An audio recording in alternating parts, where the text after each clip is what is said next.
Councilmember Curtis, Present. Councilmember Marshall, Present.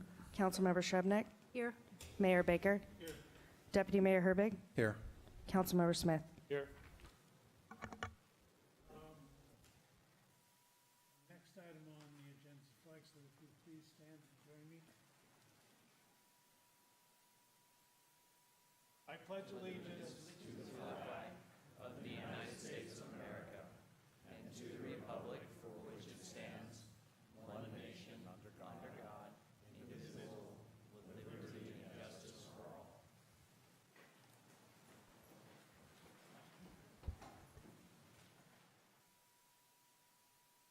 Next item on the agenda is the approval of the agenda.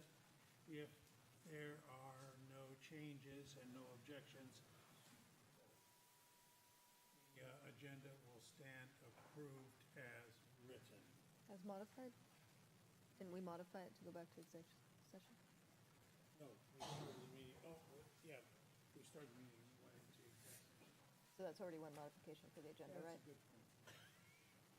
The agenda will stand approved as modified by the going back into executive session.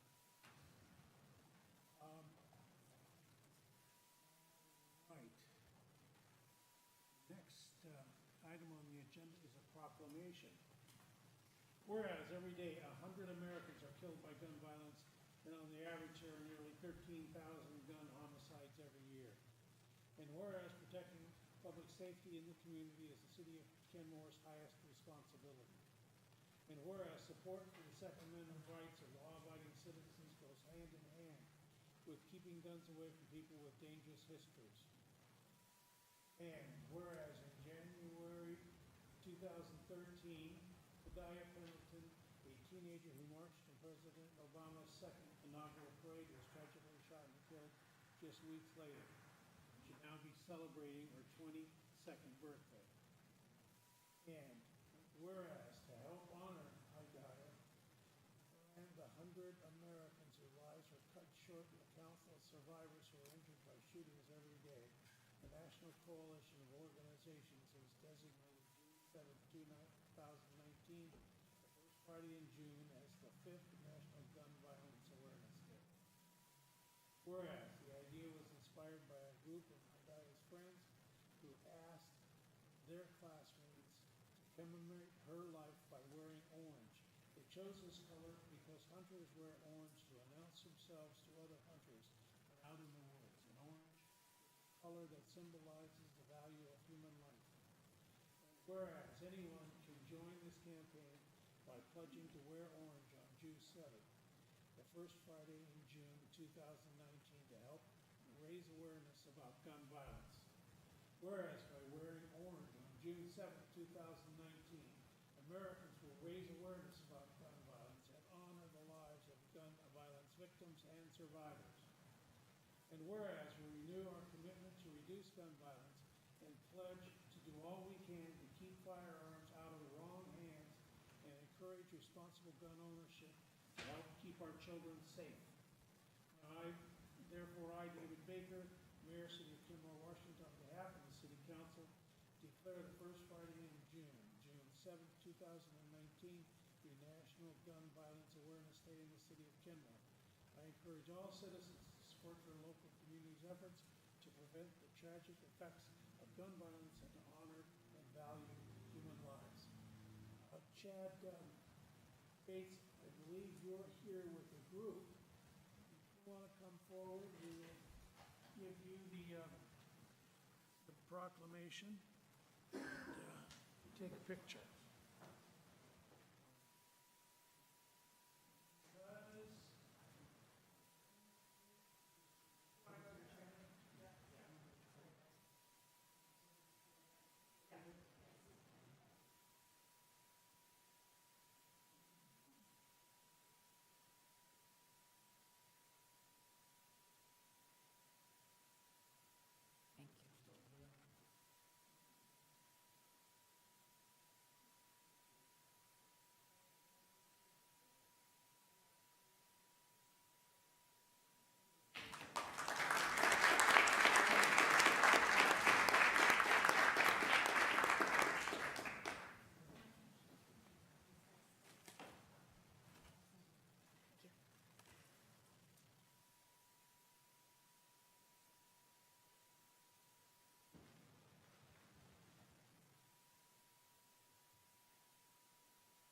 Next item on the agenda is citizen comments. This is the opportunity for you to express your views on issues that are important to you and to the community, and we ask that you please limit your comments to 3 minutes. There will be a timer on the screen behind you, just so we'll have to, please call the first person. Karina File.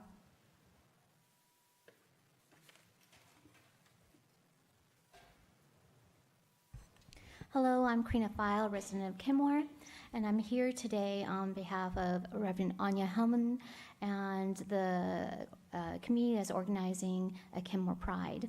The ask is that Kenmore do raise a pride flag this year, and last year was the first year the city recognized formally Pride, and we'd like to offer a refresh of that and a refresh ask. This is the 50th anniversary of Stonewall, and in light of recent events in Kenmore, it would be appropriate to refresh that proclamation, keeping in tradition of other cities that do that same work. In addition, I would like to also talk just and touch on the point of the residents' plan for extending that 90 days. And I want to thank the city for utilizing to strategies that are really grit-related strategies, grit theory. This shows that you're moving in a progress and thinking really on growth of Kenmore and ensuring that all residents in Kenmore have the opportunity to live and thrive and continue here. So thank you. Russ Johnson.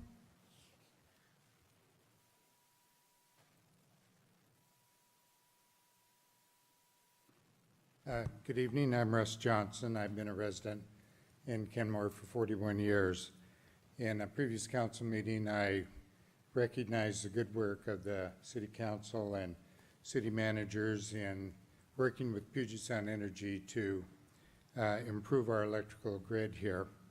I have now read through the franchise agreement and the memorandum of understanding, and I have previously communicated with Nancy Osley today on several of my questions, but I have a few others that I'd like to ask about. Number one, does the franchise agreement address all of the key recommendations made in the exponent report dated November 17, 2016? Number two, does the agreement ensure that PSE will replace all of the, quote, older vintage, unquote, circuits in our city? This was one of the issues that they identified as a problem for our poor electrical service in our area and poor reliability. Number three, will PSE, does the agreement ensure that they'll continue to upgrade our circuits as new technology becomes available? Number four, are you comfortable with the plan to keep branches away from energized distribution lines before the storms cause havoc, rather than just responding after the fact preemptively, or to work preemptively to keep the trees away from energized lines? Because this was one of the big causes of our system reliability. And fourth, or fifth, is the memorandum of understanding part of the franchise agreement, or is it an optional part of the our understanding with Puget Sound Energy? And if it's not part of the agreement, why isn't it part of the agreement? It seemed like it contains many excellent actions that will protect and preserve our system. And thank you very much. I consider the work that you all have done with the electrical grid, I just can't think of anything that's been more significant for our community than that. It's good work. And also, PSE has acted in good faith. And I see that you've got a little handout here, a map, showing the projects that have already been completed even before the franchise agreement is signed. And I think that's a very encouraging sign. Thank you. Mayor, there's nobody else signed up. Anybody else wishing to be heard? Thank you all for your comments. Ms. Fowle, thank you, and I'm sure we will be discussing your comments. And Mr. Johnson? And Mr. Johnson, thank you for your comments. And I'm sure a lot of that will be answered during our discussion on it. So thank you again. Next item on the agenda is the consent agenda. And I believe Councilmember Smith. Yes, thank you. I wanted to pull item G. All right. So, any objection to pulling item G? All right, so then the chair will entertain a motion to pass the consent agenda minus item G. Is there a motion? So moved. Second. Moved and seconded. Any discussion? Hearing none, all those in favor say aye. Aye. Opposed? Motion passes unanimously. Okay, let's go to item G. Yeah, item G, I think we should stick with what state law is on this. They've worked on this, they've extended the periods, and I would like to see us have a similar ordinance that is consistent with state law. I don't think we need to go above and beyond it, and so that's why I would vote no on that. Your Honor? Yes. For the public's benefit, could we have a brief Yes, absolutely. Could Ms. explanation? Anderson, Ms. Bent?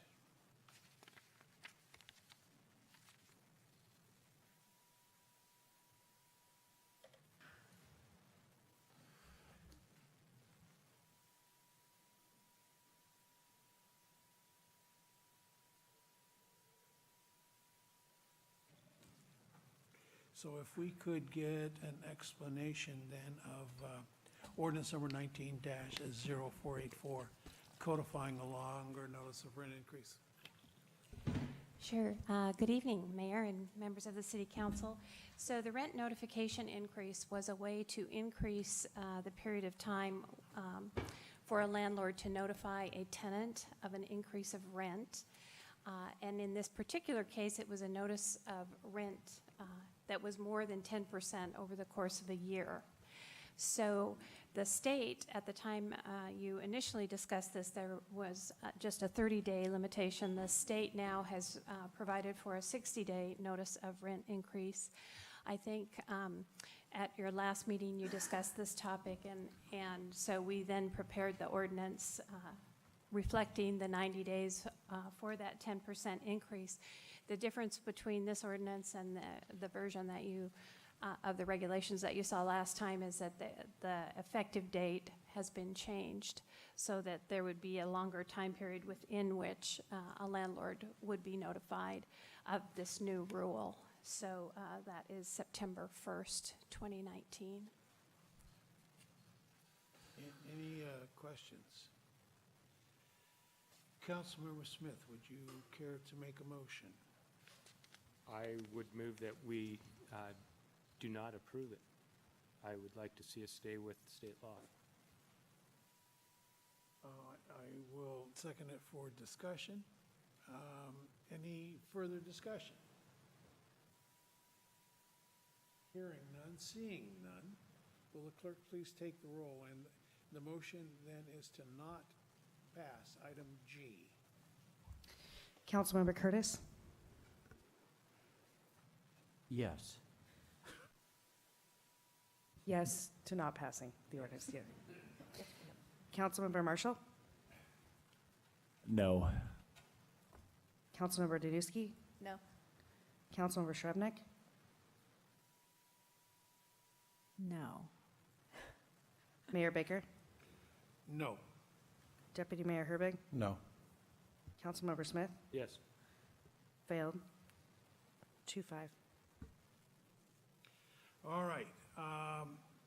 Then, do we need a separate motion to pass? Yes. Okay. Chair will entertain a motion. I move that we adopt ordinance 190484. Second. Moved and seconded. Any further discussion? Clerk, take the roll. I have Oh, I have yeah, a sorry. comment. Councilmember Smith. You know, one of the things, and I know we do this on other proclamations at different times, but the second whereas, when it talks about the average rent increases, it's highly misleading. And the reason is because it's comparing rents before Spencer 68 and Link lofts were constructed and afterwards. And it doesn't differentiate the fact that you bring on the highest quality rents in the whole community. And so I realize it supports the argument, but I find it to be highly misleading. And we also do this with, I've seen it happen when we're talking about homeless situations and rent increases. And if you actually read the study that deals with it, it's not nearly as specific as we have included it in our ordinances. And so why I bring that up is that I think if we're going to be very specific about these things in our proclamation and ordinances, that we need to be very articulate about what exactly we're trying to say, because the average is much different than the median, and that would be another way that could have been expressed in here, and it wasn't. And so that's my only point. Could you speak into the mic? I can't hear you back here. I can't hear you Okay, back here. I'm sorry. My point is that the information that we have in our ordinances, I oftentimes think is misleading. And so if we're going to use statistics, I want us to use them very sparingly or very factually and clearly in how they're being portrayed. And in this case, I think it's not accurate portrayal, because the average before the Link lofts across the street in Spencer 68 alone was 222 apartment buildings. So clearly, that's going to have a higher average for the rent because they're brand new luxury apartments. And not only that, it actually increases the supply of units in the city. So so my point is that I would like us to be careful how we use these stats.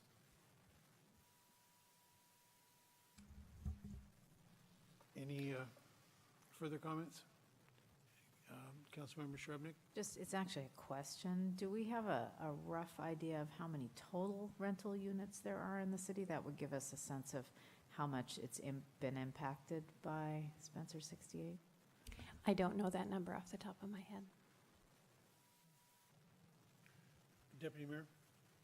Speaking briefly in favor of my motion, I think that this ordinance right here actually puts Kenmore out ahead of a lot of cities and makes us a leader in ensuring the folks have the time to gather the first and last month and deposit they need if their rents are going to go up so high that they can't afford to live in their homes any further. Up until very recently, folks had 30 days to gather that, and a lot of folks, who might be living in more affordable apartments, that's not 30 days isn't a realistic time frame to come up with those sorts of funds. 90 days gives folks a lot more flexibility to set the money aside and make decisions important for their family. All it requires from the landlords is that they send out a letter 30 days, 30 days earlier than the state's going to require, and that they plan ahead a little bit more. But I think that this will be an important protection for our residents, and I look forward to voting for it.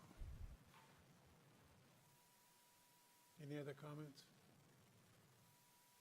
All right, the motion before us is to adopt item G. Clerk, take the roll. Deputy Mayor Herbig? Yes. Mayor Baker? Yes. Councilmember Curtis? Yes. Councilmember Danuski? Yes. Councilmember Marshall? Yes. Councilmember Shrubnik? Yes. Councilmember Smith? No. Passed. All right. The consent agenda is passed in its entirety.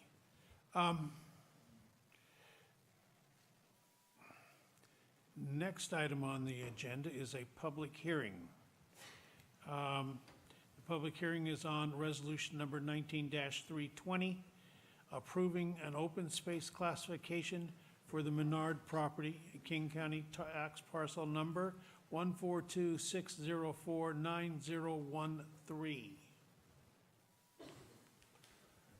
Good evening, Mayor and Council, and thank you for the opportunity to discuss this topic with you tonight. Tonight, we have Ted Sullivan and Megan Kim from King County Department of Natural Resources and Parks. And my plan is to turn it over to them in a couple of minutes so they could explain to you what a public benefits rating system is, what the city's role is versus the county's role, and the application that they received. Kelly. Following their explanation, we'll have a public hearing, and following that, we could have deliberation and questions and answers from you. Following that would be council action. And so the property that we're discussing tonight is referred to as the Menard property. And so it's directly located to the north of the St. Edward State Park, and it's actually adjacent to the property that they recently acquired through a land swap with Daniels Real Estate Group.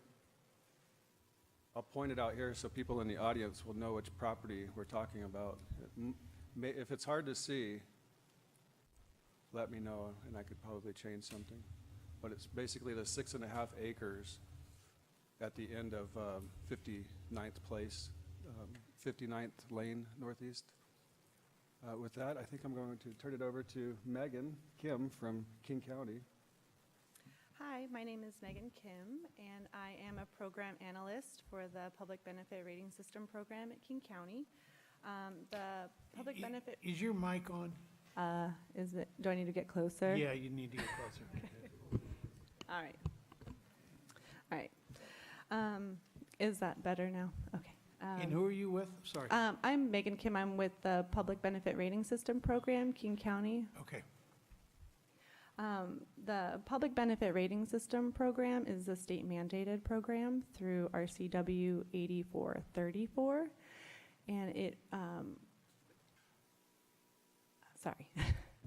so open space, forest land, and farmland is where the state mandates these programs. Open space in 1991 was turned into the Public Benefit Rating System program with King County, and so from 1991 until current day, we've been operating the program. The intent of the program is to conserve and preserve natural resources on private properties. The county cannot acquire all of these natural resources, and so the incentivization of landowners to conserve and preserve their own natural resources through lowering their land tax. It's a voluntary program, so landowners have to apply, and the program is a points-based program.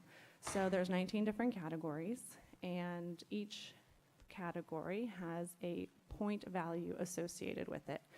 And you can have little as 5 points as long as you have a qualifying resource. And you can have no maximum point number, but there is a maximum savings of 90%. And that's pretty much the basic gist of the program. We can segue into how the property qualifies if there are no questions. Councilmember Curtis. I noticed the one map shows the Menard property going all the way over to the water.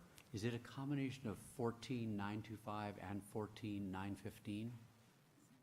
No, it's one single parcel. Which one is it then? I am. It's the one where you see the water. There's the convergence of two streams into one. That's one of the more clarifying. 14915? It doesn't have an address. It doesn't have a parcel on that map that's shown on the screen. Can you see my mouse? Okay, I see your arrow. So I'm circling the property. There we go. There's also a map attached to your agenda that could help identify Well, that parcel that was for you. what was causing the confusion in my mind. I couldn't make the Oh, fit. okay. So there's no parcel number on the map that we're looking at up here. Correct. All right, if there are no further questions, we can go into the qualification of the Menard property.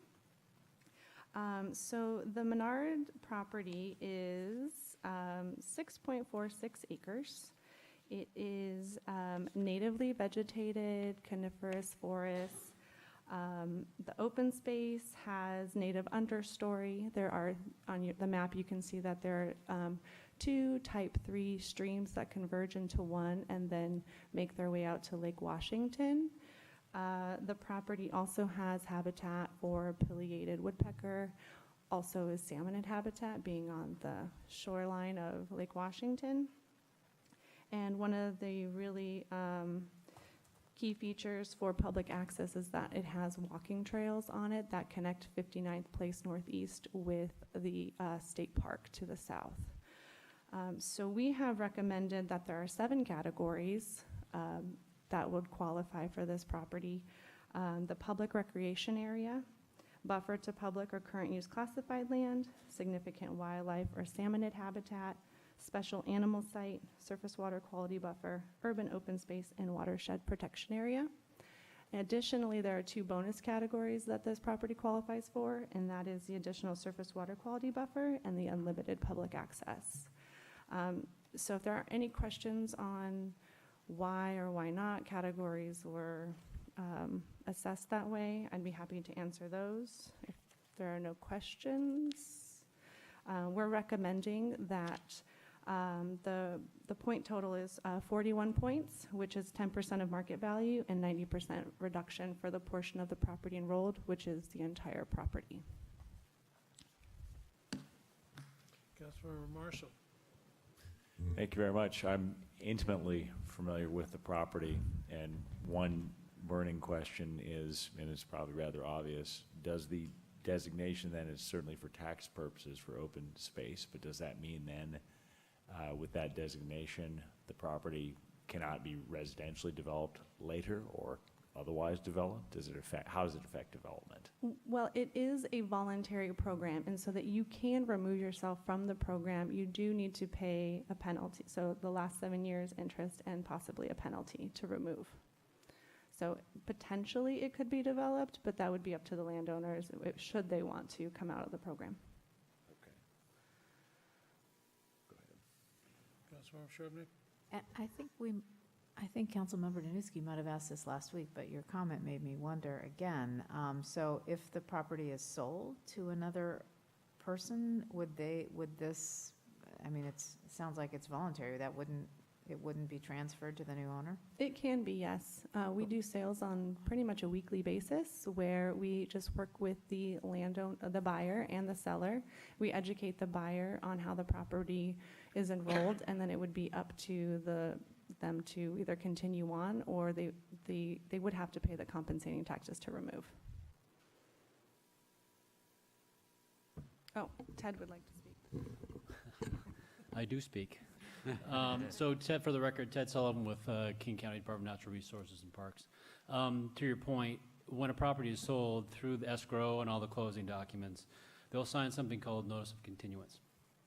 At that point, they have the option to continue in the program or have the program removed or withdrawn at that stage. So there's formal periods of time in which we acknowledge whether it continues or not. A new buyer gets to decide whether they want to continue or not. If they say yes, they just sign that document and they ride off into the sunset. If the answer is no, then the owner at that time is responsible for removing the property from the program. Councilmember Smith. Actually, I think you just answered all of my questions, but I do want to just clarify one thing. So, the back on the property tax, the 7 years, and that would be 7 years on the 90%. So it would be the delta between the actual assessed value and 10%, and then interest on that as well. Okay, thank you. And just to even clarify that, the interest is 1% a month. So it accumulates after 7 years quite a bit. So there's certainly a disincentive to remove yourself. I would say that Megan does a very good job educating a landowner prior to enrollment, so they know the complexity and certainly the commitment that they get involved in. But it's not a cheap out, I should say. Councilmember Marshall. And during the period of the open space designation then, what restrictions are there on the property? The conditions are in the staff report that you have as part of your agenda packet, beginning on page 9. So there's no erecting structures, grading, limbing, pruning. You do have to. I apologize, what was the first you said before structures? Oh, erecting structures, grading, filling. They would be required to eradicate any noxious or invasive weeds. That's a requirement. There's no driving. Let's see here. And they would just have to maintain their public access, because that's as a category. So they would need to make sure that the public would have nothing to bar the public from accessing the property. But So that's that existing trail. that existing trail Off a would need to dead be end maintained. and the beach. What I remember of the property is it goes along the shore and then it connects. There's an actual marker at the property line. So they would just need to maintain that for public access. There's a little beach down there too. Yes. All right, any other questions? So, if there's nothing further, I'm going to declare the public hearing open. So I will declare the public hearing open on resolutions number 19-320, approving the open space classification for the Menard property. Is there anybody to speak? Yes. Rick Shea?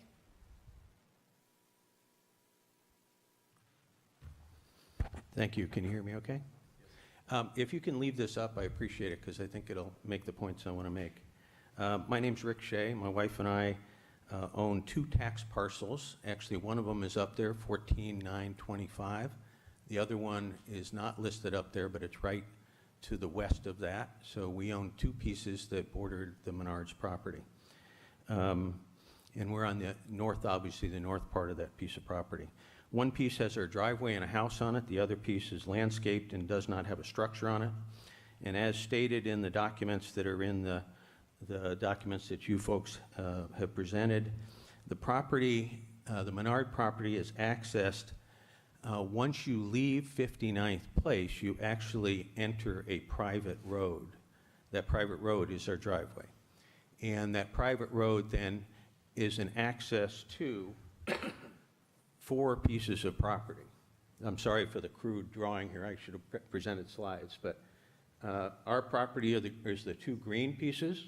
There's a piece of property back here that's adjacent to the Menards, and then there's a piece of property up here. So the lane, as you see up there, actually ends fairly far up a hill, and then there's a private piece that comes down to access the Menards property. I just want to make that clear because that is private. The trail that you're talking about is right at the end of my driveway. Since the posting this application, I have spoken with both the Menard brothers who are here this evening, and Nancy and Brian at the city, and they've been actually very helpful about my concern. And my concern is really not so much of their tax benefit, it's of the pedestrian and traffic issue and parking issue that this might create. Currently, there is a sign at the beginning of Arrowhead Drive, which is not even on this map, it's farther up, that says there's no access to the park. You know, so my question is very simple. What is the plan? When I talked to the city originally and expressed my concern, there was no plan. It was, you know, let's see how it goes. And, you know, this trail that we've talked about has been accessed by neighbors for years. But there are actually, I'd like to point out several other trails. Another one on my property that's a deer trail, where the deer come down and feed on my property, and another one on an adjacent neighbor's property that has been accessed by people going into the Menards property, you know, over the years.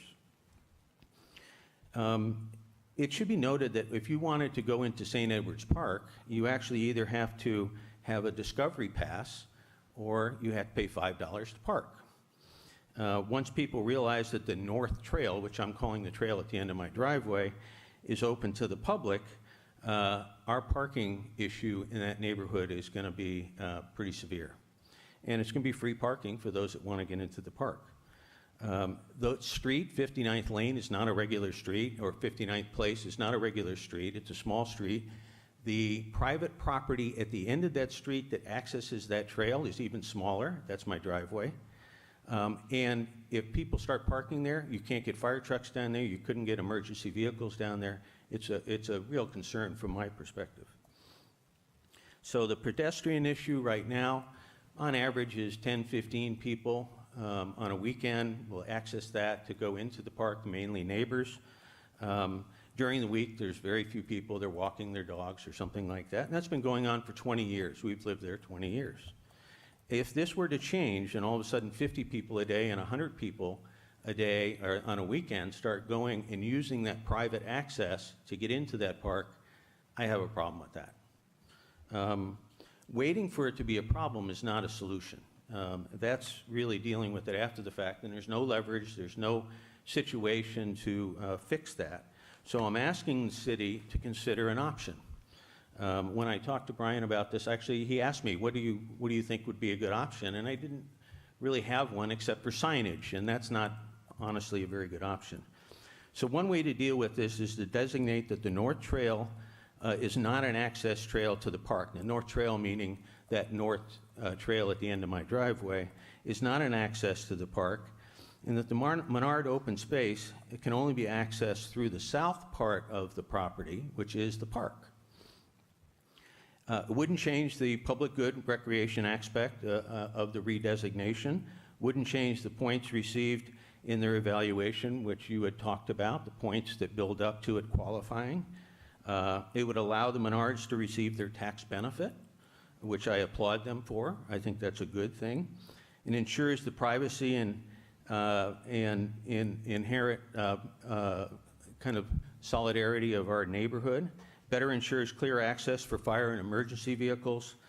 And it also ensures that that private driveway, that private lane at the end of 59th is still private. It's not a public access. Mr. Shea, you're at your time. Okay. Thank you. Thank you. Thank you, Mr. Shea. Rick Anthony?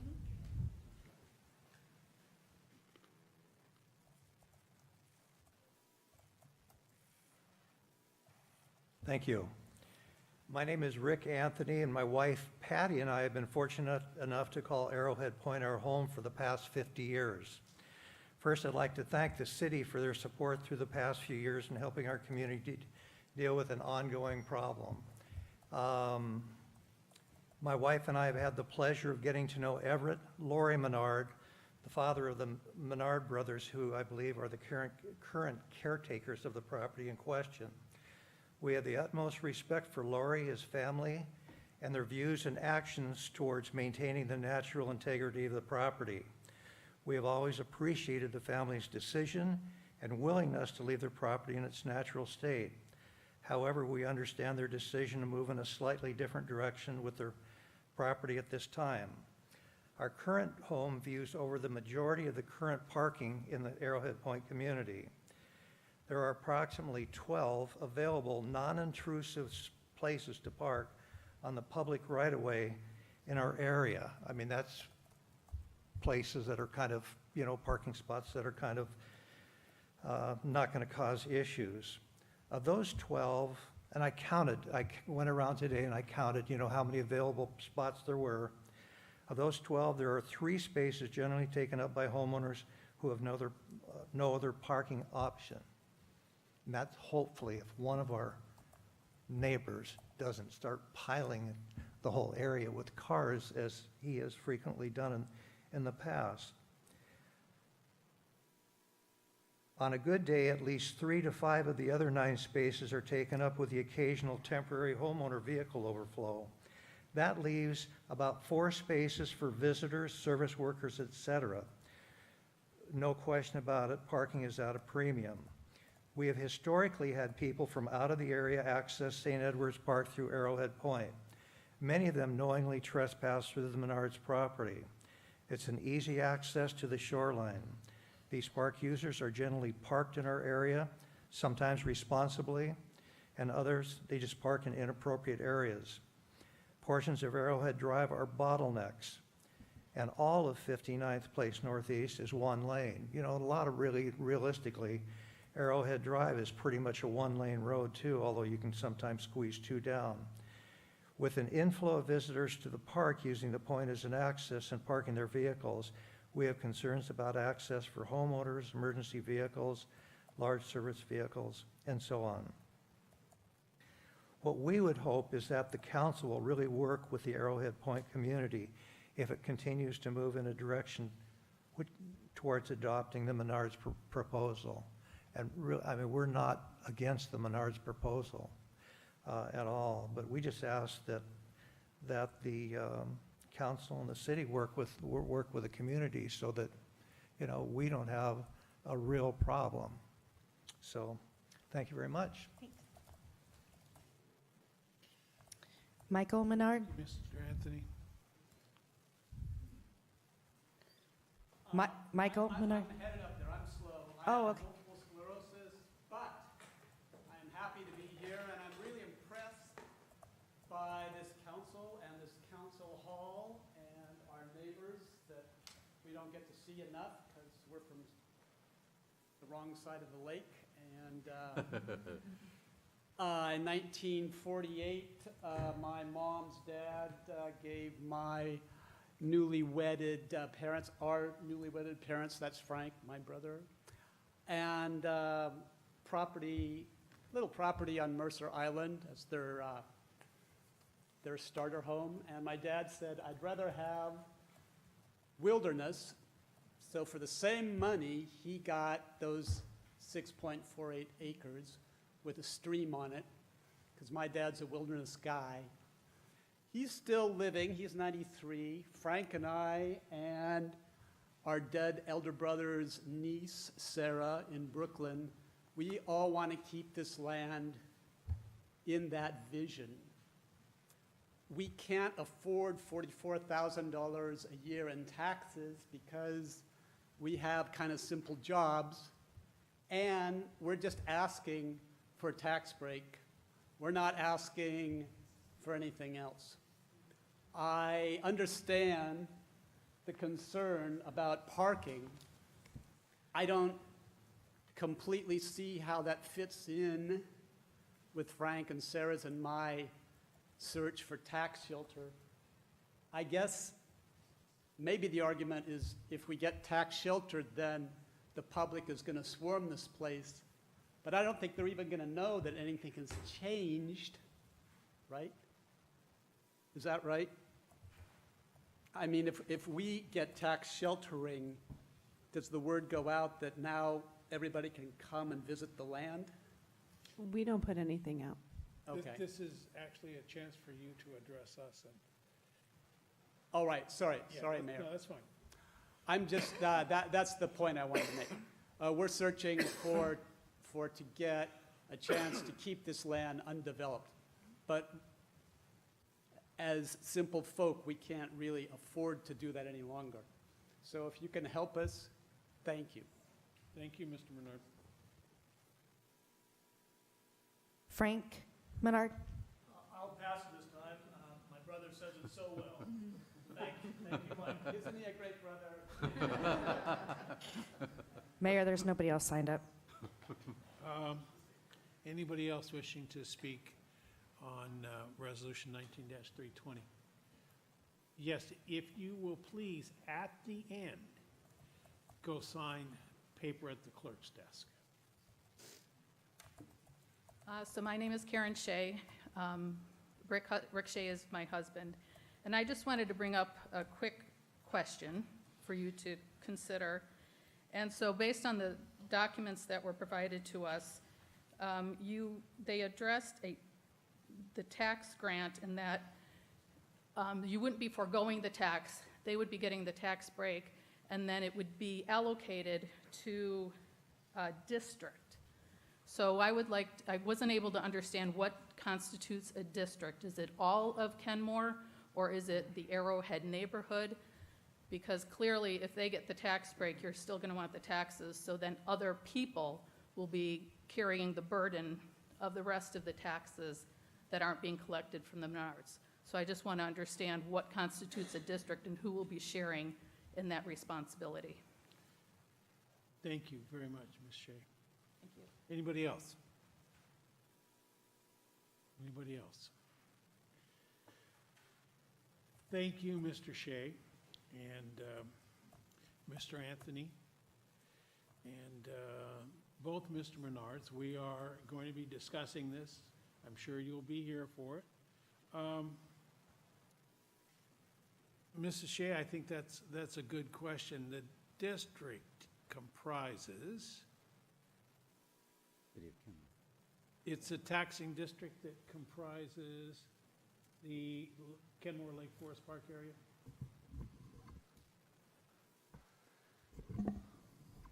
Ted Sullivan again with King County. So your tax bill is made up of a variety of different levies that apply or districts that apply, which range from the state of Washington to King County to Parks District to Cemetery District, roads, blah, blah, blah. Each one of those parts of the levy needs to make up for their delta between the savings. So it would be spread, it is spread throughout Washington State, King County, and any other levy or any other tax that touches the rate for which they pay. So then the tax break then will affect everybody in the state of Washington? Everybody, Okay, yep. thank you. Can I add to that? So for example, the district of the city of Kenmore, for our tax rate, the rest of the citizens of Kenmore would pay a tiny amount more to make up for the loss in these That's where I was taxes. going.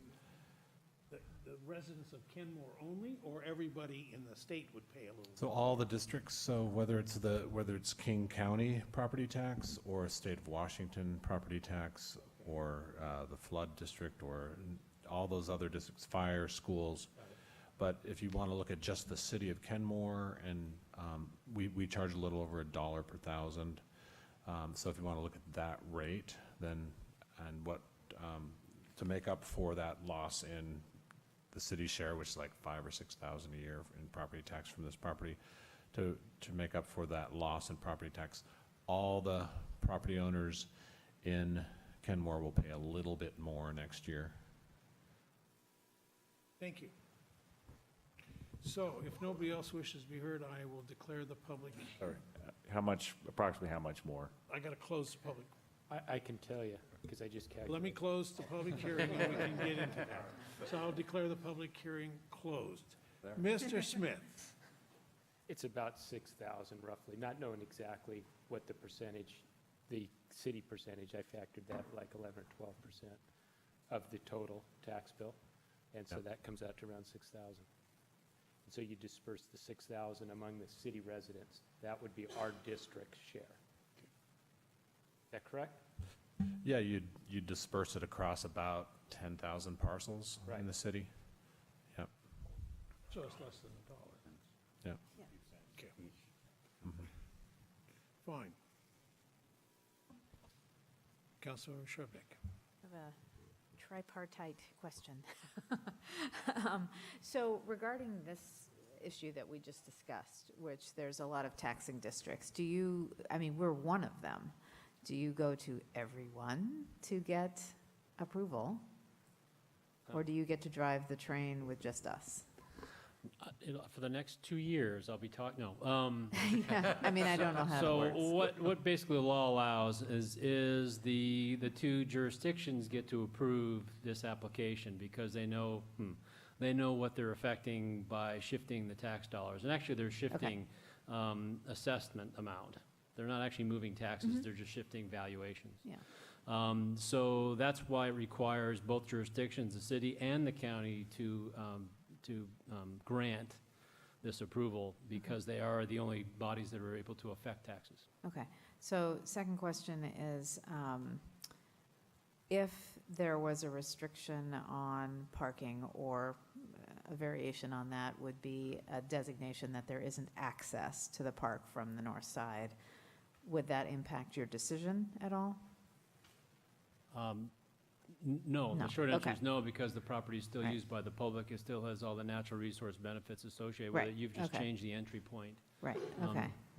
And so now for staff, I mean, having grown up in this area, I can totally concur with what our folks talking about in the public hearing had to say about that area and how tight it is down there for cars. I mean, is there any staff issue with designating the 2 entry points to stay the way they are and making it clear that this is not a formal entry to the park? No, staff, we don't have any, Okay, no issues with it. okay, thanks. Deputy Mayor? Kind of a follow-up to that. I think I heard King County's answer, but I wanted to just check with the city. We don't have any plans to advertise this as a new public amenity or advertise 59th as an entrance to the park, do we? I mean, we're not changing No. anything other than just the tax designation for the property. That's it. We don't have any interest in signing it. Okay, yeah, I didn't think so. Thank you. Councilmember Smith? Yeah, I just want to say, this seems like, given the program, this seems like, almost like the ideal type of property for what this program does. And I actually think, I'd like to thank the Menards, because I actually think it's amazing that they're still going to pay $5,000 a year in taxes for a property to, for the public to continue to enjoy. And I have walked it many, many times, and it is a beautiful piece of property, and I appreciate it. And I appreciate the Shays for, I never knew who lived in that house next door, and for how nicely you've been in letting people walk through there. Councilmember Marshall? And Councilmember Smith more than beat me to that punch, and it's very much a thank you to the Menard family. I've told people on the campaign trail, if I have a soul, probably about at least 33% of it lingers somewhere around St. Edward's and your beach and the trail. I mean, it's just a part of who I am, and I'm sure thousands of other people over the years. So this is I think it's in the least that I do feel it's something that the city should give to you strongly and owes, and it's a gratitude for an amazing natural resource that we've just seen diminish all around here our whole lives, and this is one spot close to the sacred you've saved. Councilmember Smith? Only if nobody else has anything else. I do want to bring up comment that was made. So Mr. Shea, I believe, talked about the North Trail access and being proactive. And I don't know, I actually don't know what the impacts of this will be, because I know there is no intention to publicize it other than this meeting, I would assume. And so I think it is something that maybe we need to be mindful of, that there may be something we need to do to help if there is an issue with park users all of a sudden using that at a higher rate or more than they had been. I don't know what the answer is, because I don't really know what the problem is yet, but I think we should be aware of it.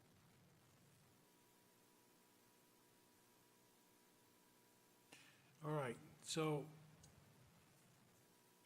we haven't really gone there yet, but next item on the agenda is Resolution -19.320, approving open space classification for the Menard property at King County Tax Parcel Number 14260490013. So we've been discussing it, and any other comments or questions on this?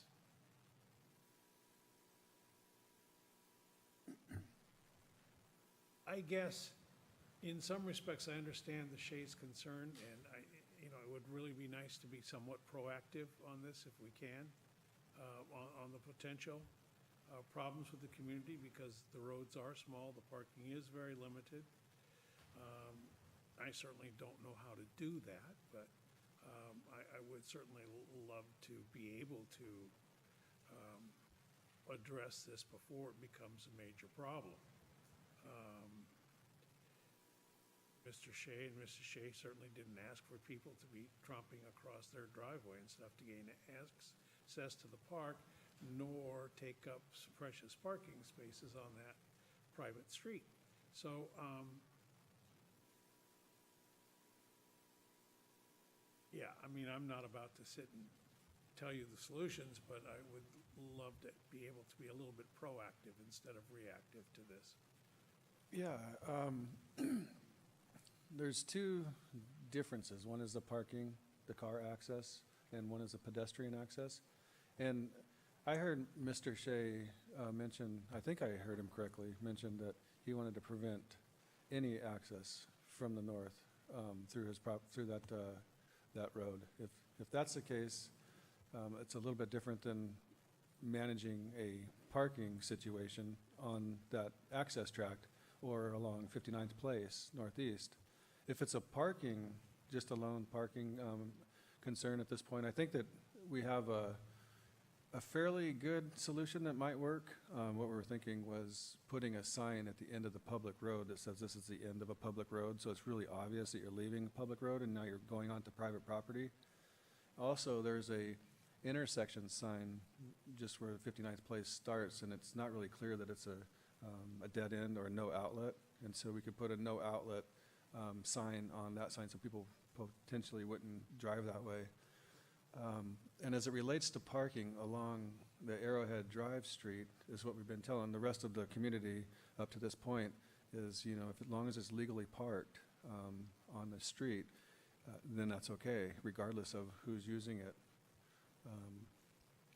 So I think that my recommendation would be, let's try to manage the potential parking concerns on the private driveway at this time and monitor the potential pedestrian access. And if it becomes a bigger problem, then I think Mr. Shea should let us know and we can circle back and maybe come up with a different solution.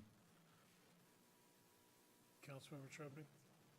I'm a little unclear. So in order to access this from the north, you have to either, in your proposal, you would park in the area, but not at the end, because that's private, and then you'd walk on private property to access the parcel. Is that correct? That's correct, but the private property that you'd be walking on to access the property is an access tract. So the tract itself, I haven't read the legal description on it or the easement language, but it probably allows pedestrian access to the property. And so it wouldn't be you'd be trespassing, you would be walking across an access tract. And There's a that's- formal easement. It's not an easement, it's an access tract, so it's not an actual easement, but that's in the actual legal description and the title report for the actual access tract. It's a private property issue, and if there is some language in there that prevents something like this, and that can be definitely handled civilly between the property owners. Is your solution banning acceptable to the folks that spoke tonight?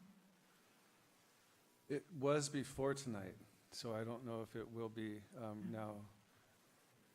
As Mr. Shea mentioned, him and I talked before, and we talked about putting up a couple signs, and it seemed okay, and then tonight I heard a little bit differently, so maybe we could get a thumbs up or down. Well, can I say a few words? We don't normally allow that. But I understand the importance. 30 seconds. Well, we did talk about signage. Oh, sorry. So, as Will I you mentioned. identify yourself, Mr. Rick Shea. We did talk about signage, and I'm all for the signage, but he challenged me. He said, well, what other solution might you have? And I said, and I thought about it, and my solution, it wasn't, you know, it was very well thought through, was that if you access the property from the south, then you don't have the north problem. And if you don't advertise it and you put signage in, you're going to minimize it. So that was why I came up with a secondary solution, was primarily that.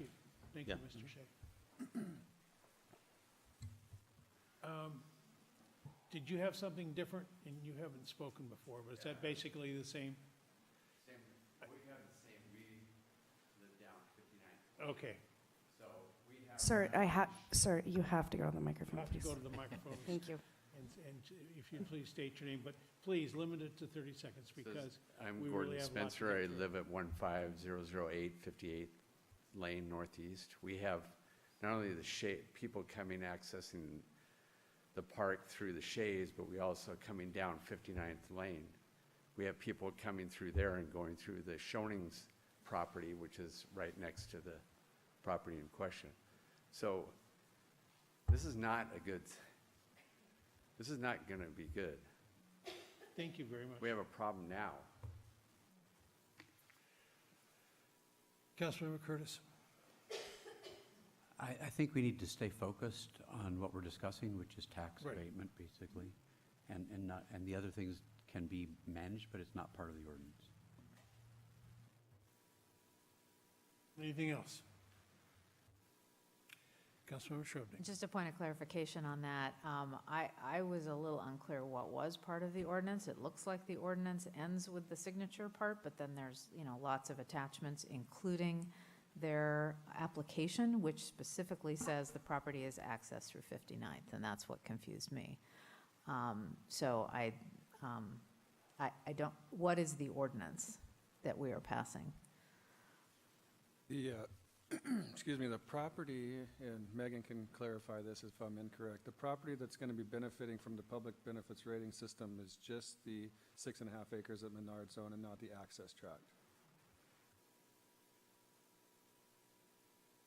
All right. If there's no further discussion or questions, Chair will entertain a motion to adopt Resolution 19-320, approving an open space classification for the Menard property, King County tax parcel number 142-604-9013. So moved. Second. Moved and seconded. Any further discussion? Clerk, please take the roll. Councilmember Shrubnik? Yes? Mayor Baker? Yes. Councilmember Danuski? Yes. Councilmember Curtis? Yes. Councilmember Marshall? Yes. Deputy Mayor Herbig? Yes. Councilmember Smith? Yes. Passed. All right, next item on the agenda, Park Impact Fee Rate Study. Ms. Bent, Community Development Director, and Maureen Kalazi, Parks Project Manager, and Ben Yazizi, Muni Manager, LLC. Muni Manager.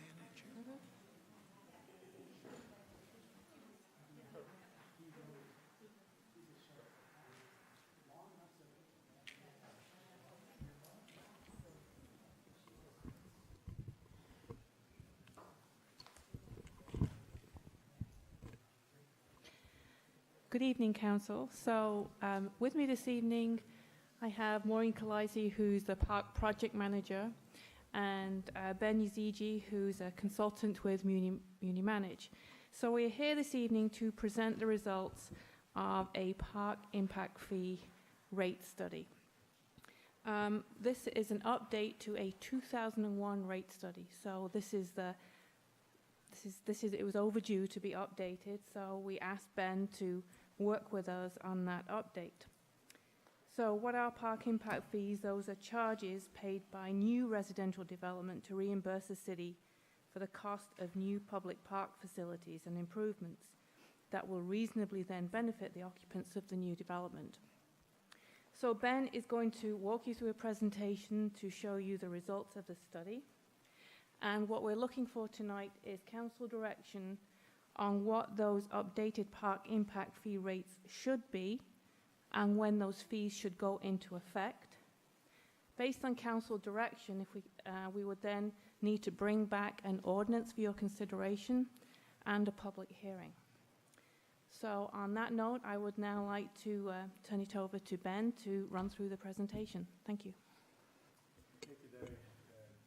Your Honor, members of the council. As mentioned, I would ask the help staff to update. All right, should I repeat what I said, or we're okay? Thank you. Thank you. What are our park impact fees? the impact fee is collected from owner of new housing developments to pay for new park facilities that actually helps the new development and serves the new development also. In other words, you define or calculate the park impact fees to make sure that the growth pays for growth. It is authorized by the State Growth Management Act and also various state statutes. So one question you might ask, what are the impact fees that we're collecting? We're collecting transportation impact fee. We're also collecting school impact fee, but school impact fee is a pass-through revenue, so we collect and we send the check to the school districts. There are some specific state statute requirements, so I just want to emphasize the few of them. We can't use the park impact fee to pay for existing deficiencies. We can't use the park impact fee to pay for maintenance and operation activities. Funds may only be used for park projects that serves new development. And we can't rely on the impact fees 100% to pay for 100% of the project cost. City must contribute to the project cost, and typically that's what you've been doing since 2001. So first thing we need to do is talk about the level of service. Level of service standard is by state statute that we need to establish, which you have done that already in the past. In this case, what we're saying, city's level of service is an investment per capita. And that is consistent with all the other cities around Kenmore and frankly, probably pretty much every city in the state of Washington. In plain English, we basically calculate the value of the park system, and we divide that by current population, which are our shareholders, and then we come up with the per capita value. That's our level of service. So, thanks to Maureen and Debbie, they were very helpful. They went through the entire inventory of the city's park system, and they came up with $74,705,705 and $497 value of the current park system. So this is the list of the inventory and all the parks that you have. And the way that we approached this, based on the recent project costs, we updated that particular list of inventory. And then we also looked at the current appraisals when we purchase lands, that we use those numbers to come up with the cost estimate or value estimate. So that's $74 million. What is our current population? 22,920.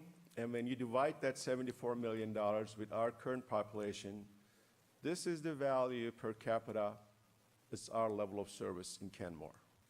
That's per shareholder in Kenmore, what they own in our park system, $3,259. So how do we protect that investment? How do we make sure that we collect sufficient revenues to pay for the new growth? So first thing we need to know, what is our population forecast?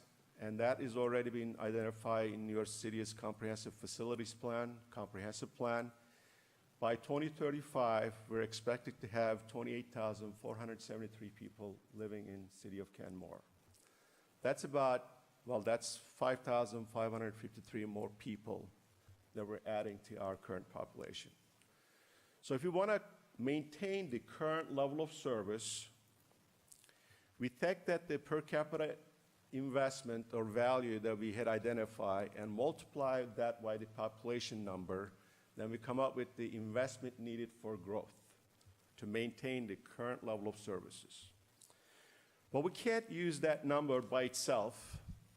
We need to make some adjustments. State law requires us to make some adjustment to that number. And I'm going to go through that in a little bit, item by item.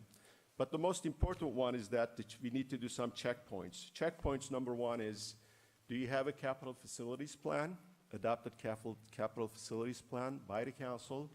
And if you do you have projects in the capital facilities plan for growth-related more than the amount of the hypothetical number that we just came up with that you will be spending in the planning horizon?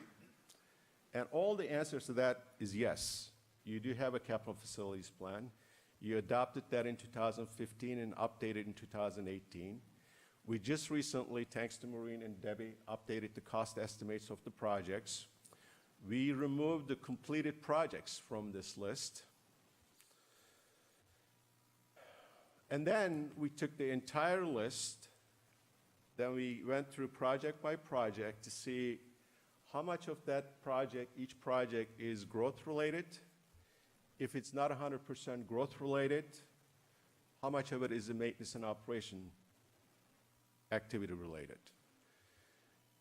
And we went through that, the $42 million of the total project list here, and your staff did a really nice analysis, and they come up with is about most of that list is $39 million is related to growth, and then the $3 million of that list is related to maintenance and operation. The reason we need to do that, as I said at the beginning of my presentation, we can't collect the impact fee to pay for the maintenance and operation activities. So, at this juncture, state law also requires us to do some proportionate share adjustments. Those adjustments are, newcomers are going to give us some revenues that we currently collect from the existing citizens, and we need to estimate those revenues. And then we also have to take a look at if you have a bond that you issued, are they going to retire or be responsible portion of the bond payments? Have you implemented any other programs that we're going to collect money for the parks projects? So we identify about the 5 areas. Park impact fee revenues. For example, city has collected $430,748 of impact fees as of March 2019.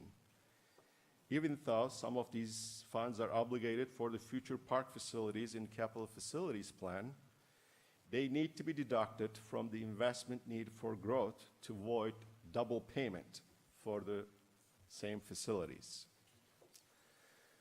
Then we got non-impact fee revenues, bond revenues, surface water management, and reserve capacity. Let's go through those item by item. We looked at your last 5 years' history of park fundings. How did you find the parks during the last 5 years? So these are the revenues that we identify, average per year.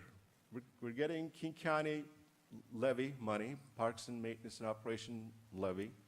That's about $53,000 per year. You've been contributing about roughly $180,000 and projected to be anticipated to continue with that level of funding. That's real estate excise tax. You have had some donations, so we take that into consideration. It's about $2,000 per year. So that averages to about the $235,000 per year that you use non-impact fee monies to pay for parks projects. And then when we multiply that with our horizon year 2035, 16 years total will be about $3.8 million. Now, obviously, we can't give that entire credit to the impact fee side of the ledger because we need to use some of those funds to pay for maintenance and operations. So how do we calculate the credit for the impact fee? We simply take that number, $3.7 million, divided by the overall total capital facilities plan project cost, $42 million. That represents about the 8.9%. And when you multiply that with the investment needed for growth number, actual dollar numbers we're going to deduct or give a credit to impact fees of $1.6 million.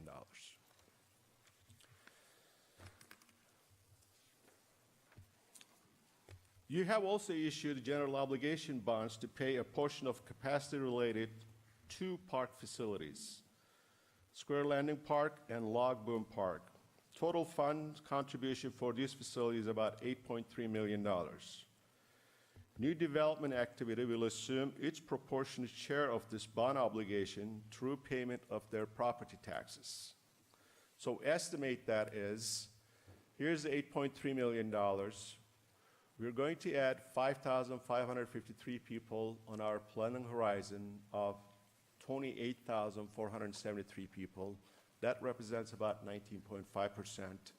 And 19.5% of 8.3 is about, this is the amount of credit we're going to give to the impact fees. This amount will be deducted from the total impact fee will be collected. You also just recently adopted a surface water management capital facilities plan. In that plan, you had identified about $310,000 to be collected for 2 parks projects to pay a portion of them. Again, Square Landing is one, and the Log Boom Park is the another one. So we need to deduct that again from the total impact fee so to avoid the double payments.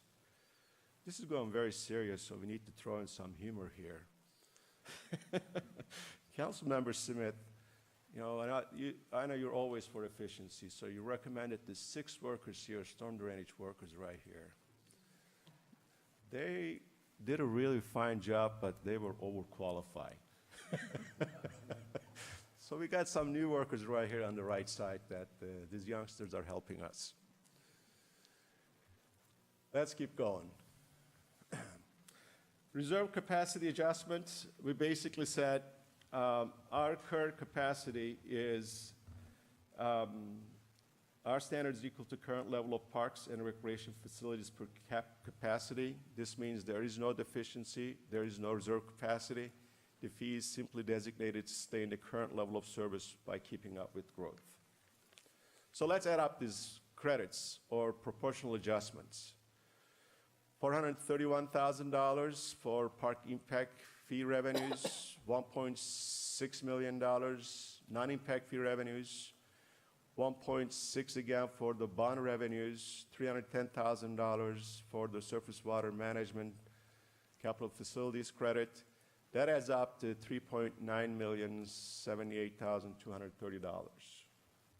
So when you deduct that from the investment needed for growth number, legally, this is the number that we can collect as part of our parks impact fee. That is maximum allowable. You can obviously pick any number in between, but that's the maximum we can defend it. So, again, we're taking that credits from the overall investment needed, and then the impact fee that we need to collect, or we can collect $14,121,230 divided by the population number, increased population numbers, we come up with the per capita $2,543. Now, per 2017 American Community Survey, average occupancy of single family in Kenmore is 2.62, and for multifamily is 2.34. So we need to convert this per capita number to impact fee number for single family and multifamily. We're just simply multiplying these rates with the per capita number to come up with impact fee numbers. This is the maximum that we can collect. So at this point, I'm going to turn it over to Debbie or... Oh, yep. So the numbers that Ben just showed you were the maximum the city could collect. And so what we then did was, let's take a look at what our neighbors are doing. Because they've recently, over the last 5 years, gone through a similar exercise and updated their rate study. And this is what our neighbors are showing. And some of our neighbors also decided after doing their rate study not to adopt the maximum figure in the rate study, so some of these numbers are lower than what they could collect as well.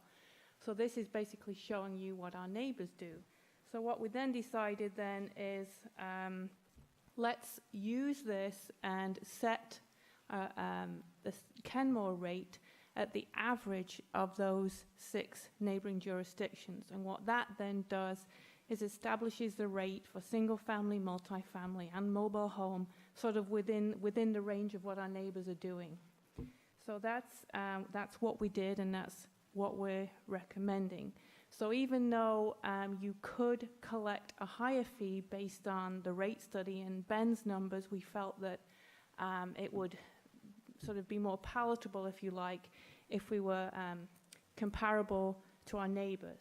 And this is still an increase over what we are currently collecting, and that's what's shown in this slide as well, so that it's showing the maximum rate, it's showing what the staff recommendation is, it's showing what the current rates are, and it's also kind of showing you what the rates were back in 2001 when the first impact fee ordinance went into effect.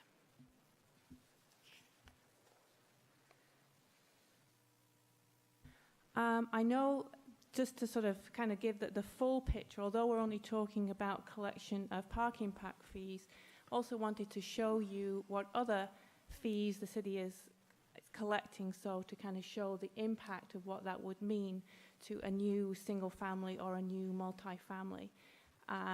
So this is what this table represents, is a comparison of rates collected in 2019 and what would then be collected in 2020 based on the staff recommendations. So you can kind of see a comparison between 2019 and 2020. Yes. This has the school impact fee going up about 6,000, but if I recall, we haven't even approved that yet. Well, there is a footnote. There is a footnote down there. Oh. So the footnote is basically, for number 3, is basically saying this is the numbers which are shown in the school district's 2018 capital facilities plan, and the school district will be coming forward later this year to kind of make a pitch for increasing the single family rate and the multi-family rate. But as you know, it's at the council's discretion as to what that rate will be. So all that's represented there is what the school district is showing in their plan. The school district will be coming forward later, and the council could then decide to adopt a lower rate. So, thank you.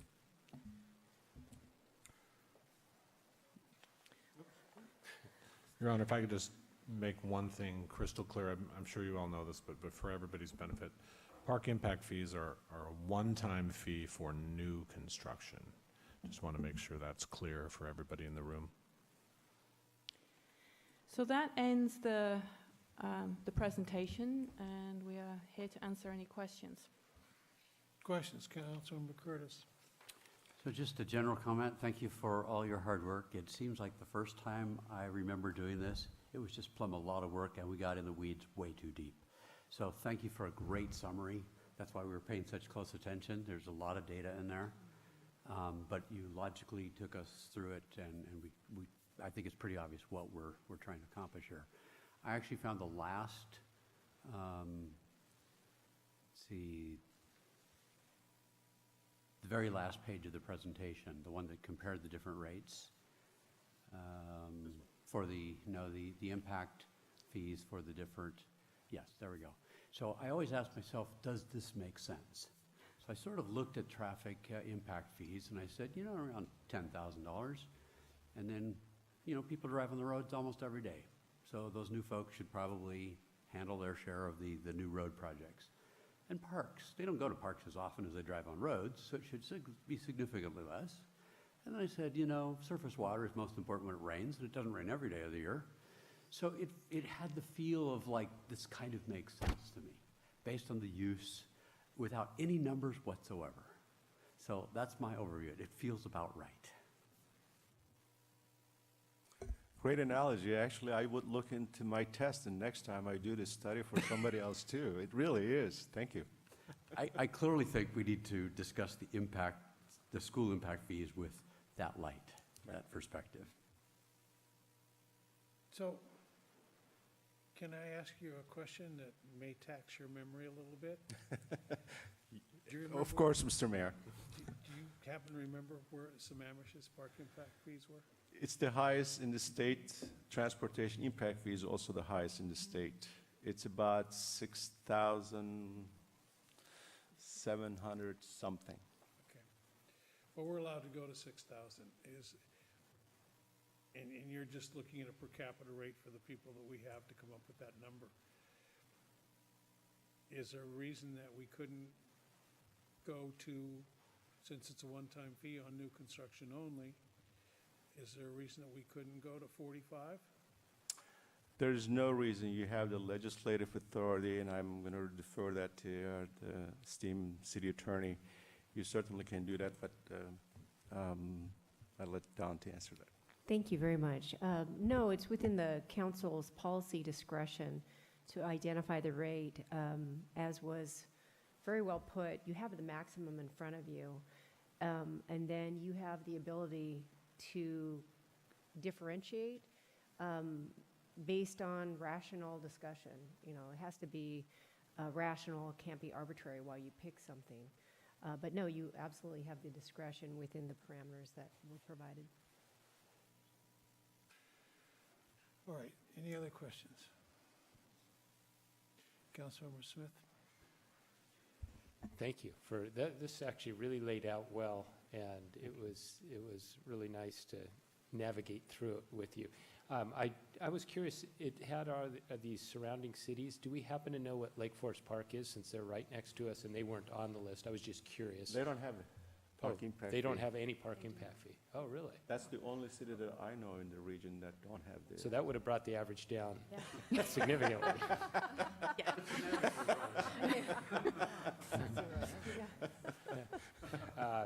Okay, thanks. And I would not be in favor of going up higher than, I think this is still a significant increase as a percentage of where we were, and I think it's reasonable.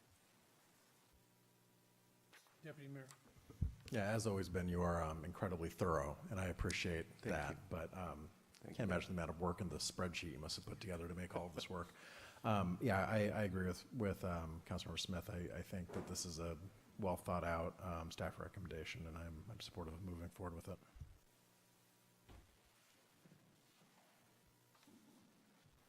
Any other comments, questions? All right, so we're looking for direction here to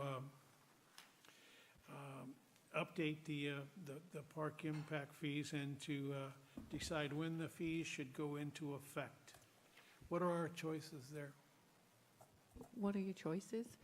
Well, what we're recommending is that it would go into effect January 2nd, 2020. So that was So beginning of right. beginning next year. So that's typically when your new rates for the year go into effect per the resolution that you adopt. Mr. Mayor, the reason for that lag time, so you want to make sure that there's no customer got caught in the middle of their projects. You know, if they bought their land, they did the financing, and they're going through a permitting process, they probably counted for your old fees, and that is a typical process for most jurisdictions to have a lag time between the time that you make a decision and then your adoption date.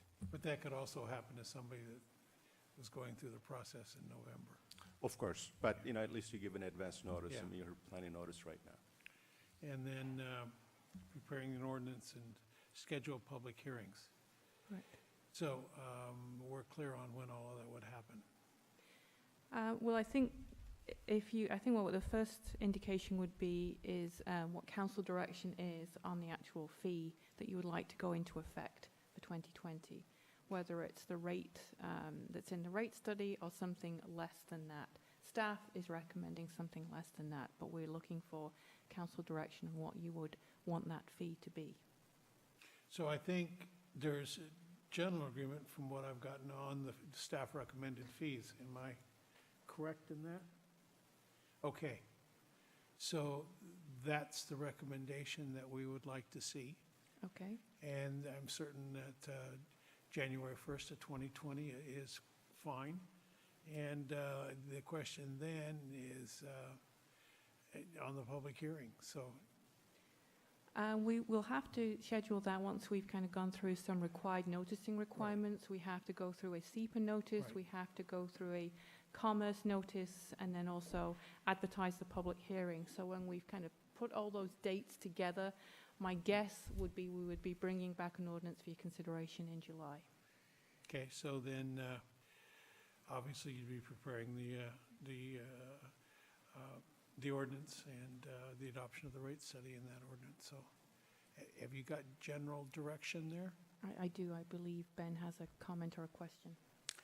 I just wanted to compliment your staff, Mr. Mayor. I did this for Carnation and a couple other places, and Debbie and Maureen have been extremely helpful to make this process go as smooth as possible. So I want to thank them both for being a tremendous resource in the background to provide the information to me to do the report for you. We're very fortunate in the city to have excellent staff, and so thank you for those comments. So, is there general agreement to move forward? And there is, so great. Thank you, guys.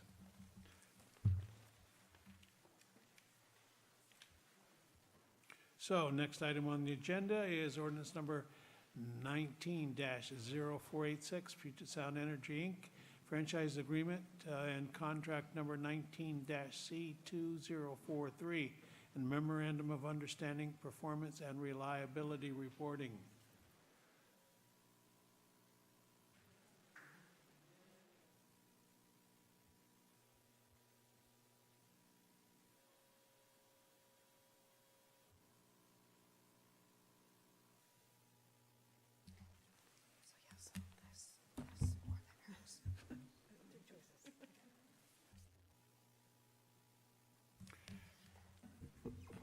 Ms. Owsley and Mr. Vincente and Mr. Lowe, good to see you.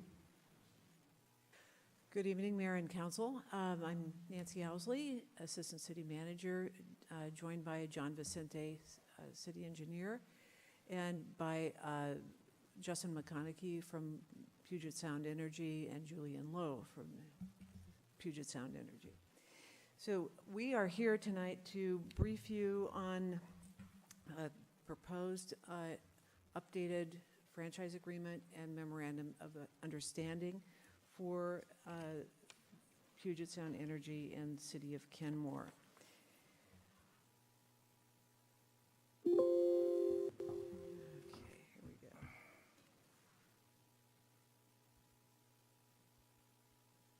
This is not working. Okay, here we go. Sorry.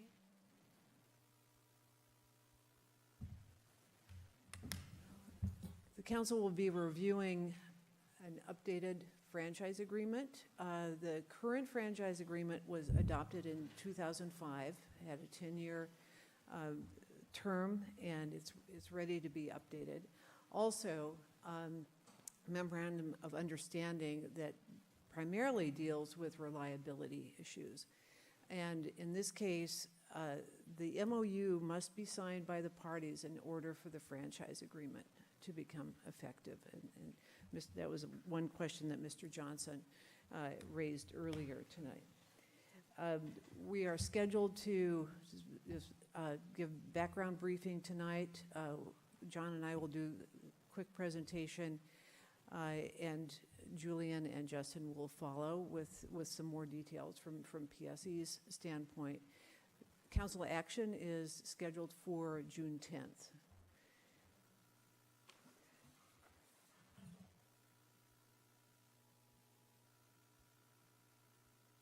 And of course, as a privately owned utility, PSE is governed by the regulations of the Washington Utilities and Transportation Commission. You'll hear us talking about tariffs and the UTC a lot tonight. So if it seems like we've been working on this for a long time, it's because we have.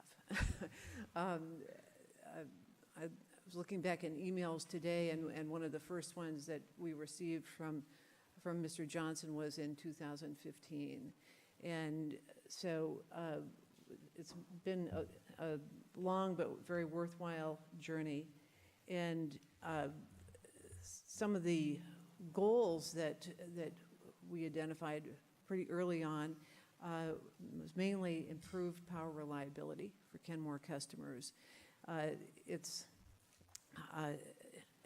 think we all can remember when we were hearing a lot from residents and businesses about power outages, and particularly would look down the street or across the way and see neighboring cities with their lights on, but there were issues in Kenmore. And so I think what we're going to be talking with you about tonight is how things are changing for the better. And these goals that you see up on the screen have presented to council in 2017. This is where we wanted it to go. Obviously, a lot has changed since 2005. The whole proliferation of third-party attachments to power poles was not such a big deal in 2005, but we needed to address those things. And indeed, we learned that conditions in Kenmore were verified, and there was the performance of most of the 10 circuits in Kenmore were not up to par with the rest of the system, and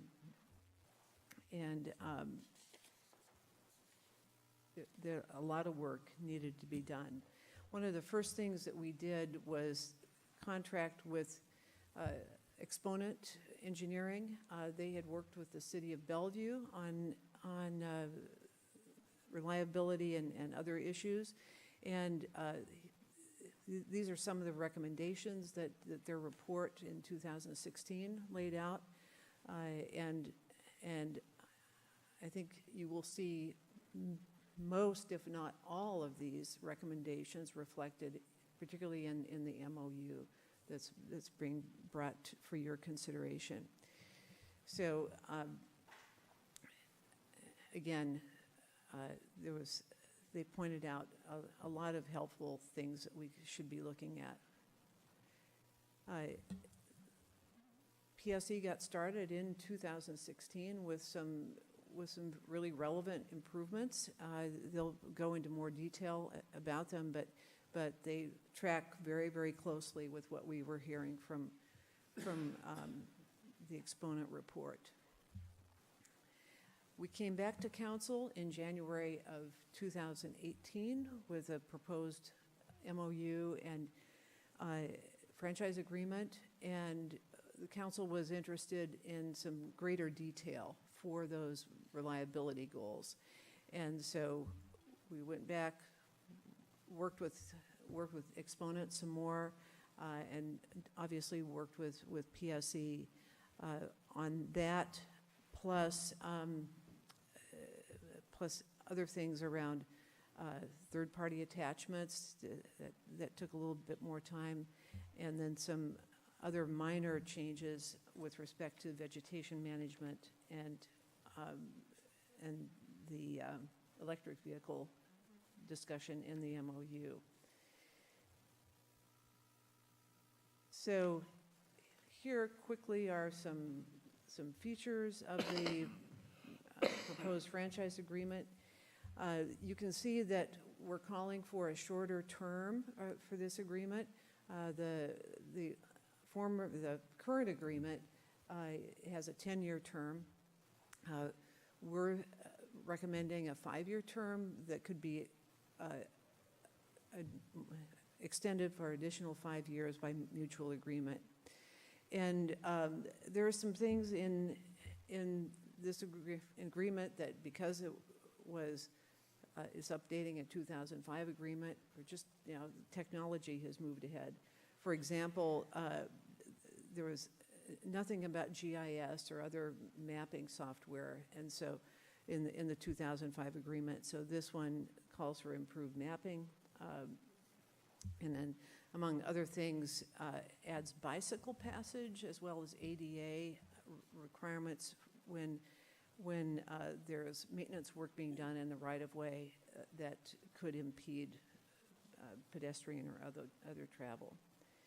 Vegetation management is probably one of the biggest upgrades in this agreement. Again, tracking very closely with what we were hearing from the engineering firm, and increasing to annual patrols of what's going on in the vegetation and how that's affecting the facilities. Currently, it's 4 years.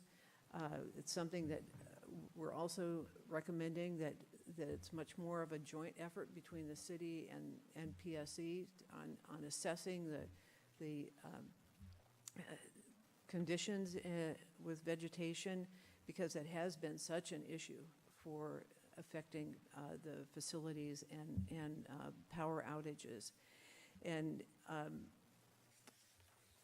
so I think that you notice that PSE did a lot of work on vegetation management over the last couple of years, and I think it's really paying off. So you will see that in the terms of the franchise agreement.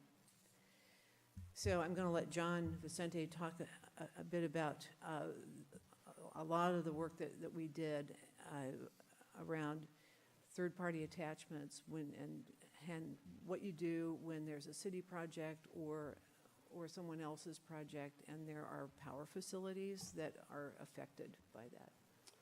So in our current agreement, the notification and the requirements for relocation are pretty silent on expectations and documentation. So within this new agreement, we're throwing in timelines for when we have to give relocation notification and for when PSC needs to respond back to us on the relocation. We've put in information about when they need to relocate, and we've also identified what documentation needs to be provided for that relocation notice. As part of our process for a city project, we have to give them notification of any utilities that are in conflict. PSC needs to review that notification and determine whether or not the relocation we're asking for is possible. And if it is, then they need to start working on the process to design and relocate those facilities by the timeline we've set forth. If they find that what we've asked for is too complicated or for some engineering reason they can't do it, they've got a specific timeline in front of them to notify us of that so that we can work together in coming up with a solution to meet the city's project deadline. In the photo there, the PSC facilities are right up on top, and below that are a myriad of different facilities that could exist on the pole. This one was taken on 68th right by the bridge, and we've got 3 different utilities beneath PSC. Unfortunately, when you look at a facility out there, you don't really necessarily know who it is or what it is. General experience might tell you that one facility is above another, or by looking at it, you might be able to guess. But again, it's still a guessing game, and it's very difficult sometimes to figure that out. And so we've added some language in there for PSC to work with us in determining who are on those poles, and also they've got a joint utility notification system that they're giving us access to so that we can keep track of the relocation of those particular facilities. Again, it's a very difficult process trying to get those third parties to relocate because PSC has limited, ability to get those facilities off of their poles. And so we need to use our franchise agreement as much as possible to facilitate getting those poles off there. And so the more information we can get from PSC, the easier it is for us to get those utilities off those poles. Same thing, same situation arises when it's a PSC-driven project. Sometimes they have difficulties getting utilities off their poles, and the more information we can get from them, the easier it might be for us to help them get those facilities off those poles. Again, it's very complicated. The UTC makes it, kind of ties their hands a little bit on what they can do. And so through our franchise agreements with PSC and then eventually through the other utilities, we'll make it a little bit easier for us to work with those third parties. On the pole issue, and earlier we talked about trimming the vegetation and controlling that every year. I know that your concern are the 3 wires at the top of the pole. But a lot of times there's a lot of things down below, be it telephone or cable or whatever. But a lot of times you've got branches and heavy branches going into that. And I'm concerned about the stress on the pole, because there's been instances where the poles have fallen down here in Kenmore without necessarily cars hitting them. So I'm just wondering, is there any thought being given to just general vegetation and the stress that's putting on the poles? I'll when let we're looking at the PSE vegetation trimming? speak to that more specifically, but I do recall when they were doing pretty significant vegetation management along Juanita Drive last summer, there was a lot of trimming that was further down on the trees. And- So and I think that'll that's, continue then? yeah. Okay. Yeah. We'll give John Vicente a photo credit for the photo of the Thank pole you. there. So the memorandum of understanding, and again, this has to be signed in order for the franchise agreement to become effective. Really, again, tracks on a lot of those themes of improving reliability. So annual reporting, and the biggest change from what you saw in January of 2018 is much more specificity about reliability goals. And that's something that council was interested in, and so we went back to the engineering firm and said, hey, please give us an updated report on how so far the improvements that PSE has instituted, how this is affecting reliability, and what we can expect generally to see in the next 5 years. And so you can see the different dimensions of reliability that will be updated, and this isn't just a paper report that's presented to the city. It will involve a visit to council and a discussion with council on all these reliabilities issues. And all the other things you see here about the smart grid technology, reducing reliance on fossil fuel. You'll hear about some legislation that was just signed into law at the legislature around that very thing about fossil fuel reliance. And obviously focusing on circuits that perform worse than the system average. And so I think you'll hear about some progress, real progress on that. And we also talked about an electric vehicle charging station being part of this whole agreement.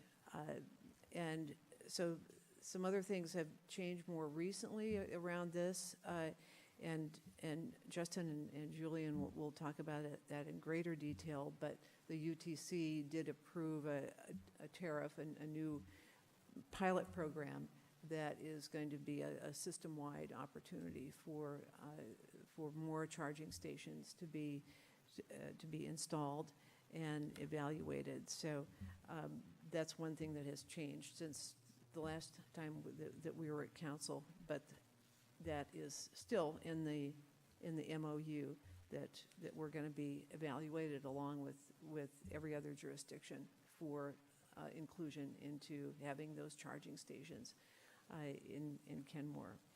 So with that, we'll have more questions and discussions, but I think before, if there are no other questions right now, we'll go right into PSE's presentation. Any other questions? I have a question. Yeah. Councilmember Dinsky. Sorry. Yes.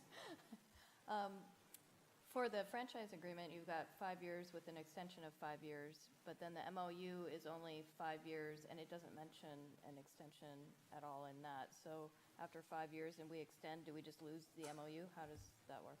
We'd look to extend it. Because there's no words anywhere in there that you're extending the MOU. It doesn't have an extension word in there. I don't know if you want to add that at some point or not. We can certainly deal with that. That is correct. However, the term of the franchise is up in 5 years, so that could be the opportunity to look at the goals, whether or not they were met, and whether or not the MOU needs to be extended as part of that renewal. Okay. And I would like to mention that Don Rayton was with us every step of the way over the last few years in this. Okay. I'll hand it off to you all. Well, good evening, Mayor Baker, Deputy Mayor Herbig, and council members. We're pleased to be here tonight to discuss this franchise and our memorandum of understanding. We feel that these new versions of these documents incorporated the changes the council requested last year and makes, again, improvements in the area of reliability reporting, vegetation management, co-locators, third-party attachers, facility relocation. And over the past year and a half, we'll certainly be touching on PSC's work on building a cleaner energy future together with our customers, and then also our work on EV infrastructure and building out charging infrastructure throughout our service territory. Over the last few years, PSC has made many reliability improvements in Kenmore, and we look forward to our continued partnership with the city in the years to come. Certainly, Justin will be highlighting some of the reliability improvements planned for this year and next. I want to echo what the previous presenter indicated. We really do want to thank the Kenmore negotiating team, Nancy Owsley, City Attorney Rayton, and Public Works Director John Vincente. So with that, I'd like to turn it over to Justin, and here you go. I got one over here. Thanks. So yeah, I'm just quickly going to run through, kind of tie together some of the elements that we talked about with the franchise into looking at some projects and investments that PSC's made. This will be a bit of an update. I know you guys have seen some of this, but we'll take a look back at the last few years of investments and projects, kind of tie that to efforts to improve reliability through improved facilities, and then take a look kind of into the future of additional planned projects. So right here, we're looking at a map of the city that has a collection of 2016 through 2018 projects. I'll just quickly run through a few highlights here. Obviously, a major improvement and key project here was the Morelands-Vituli transmission line upgrade. Really, this is a key feed into the city, so improving reliability on a main feed to the city, has impacts to the local reliability. So this was a big project completed in 2016. The Kenmore substation, which I think some of you had a chance to see, we'd made some improvements, upgrading some of the systems in the substation, as well as doing some kind of upgrades to make it a bit smarter of a system that could speak faster, kind of make some assessments and allow us to remotely do elements to deal with outages versus everything having to be on site. We've made upgrades to a number of our feeder lines, and if we think back to Nancy's presentation and some of the identified kind of top concern circuits, there's definitely some correlation here between what our planning identified as key circuit upgrades needed and some of the feeder lines that we improved. Just to touch on, again, this is all Kenmore circuits for 23, 26, and 27. One of the key ones here being that problematic right-of-way corridor of 195th, all the problems that came with that, and relocating it, as well as improving it to being a tree wire that improved its durability, as well as just lowering the chances of having outages and our ability to respond quickly if and when outages do occur. There's a number of past projects you'll see with distribution automation. In 2016, we did some kind of early trials, and I think as we get to the slides looking forward, we'll see some further implementation of those kind of tactics to, again, make kind of a smarter system that can localize and isolate outage areas and allow undamaged sections to be returned to service quickly. Justin, really quickly, for members of the audience, if you'd like to, I know that was kind of an eye chart. If you'd like to see handouts in person, they are posted at the back table. Thank you. Again, just to show, kind of picture when I highlighted the Kenmore 26 upgrades. So here we had the previous problematic route running literally through backyards in this kind of never developed right-of-way corridor. Again, the number of trees, the thick vegetation, increases likelihood there's going to be outages, and obviously a lot harder to get in there in a timely response given the access issues that we saw compared to the build out of the new route. A lot more accessible, a lot less vegetation issues. Our vegetation management folks, as this was installed, did some trimming to also ensure for the next few years that there's limited outage issues from limbs coming down. I think he likes that one. And the tree wire is a key element. It's an insulated wire that allows kind of a more durable from contact and a chance of withstanding that contact to limit outages in the first place. Our vegetation management folks, beyond just partnering with capital projects, are doing quite a bit of maintenance work just to capture kind of what that type of work looks like. I'm sure you've seen them out there, but they are hard at work and continue to make improvements throughout a number of circuits on kind of a reoccurring cycle, as well as addressing individual needs as things pop up. So here's just a couple action shots of crews in the Kenmore area. So obviously talks a little bit about the projects. You know, these are real investments that our planning folks and our project teams are committing to improving reliability here in Kenmore. In the last 3 years, that's translated to just a hair under 19 million in capital improvements.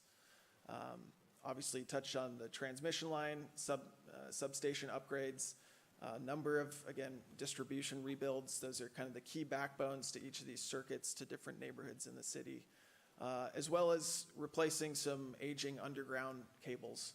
You know, the underground, not as visible or seemingly the issue when trees come down, but as those age, you know, we're making upgrades to replace those to ensure their reliability as well for neighborhoods in underground areas. I touched a bit on the vegetation work. That has translated over the last 2 years to 52 circuit miles of trimming throughout the city. So they're keeping busy. Looking forward a bit, I had a chance to look at the back-facing projects.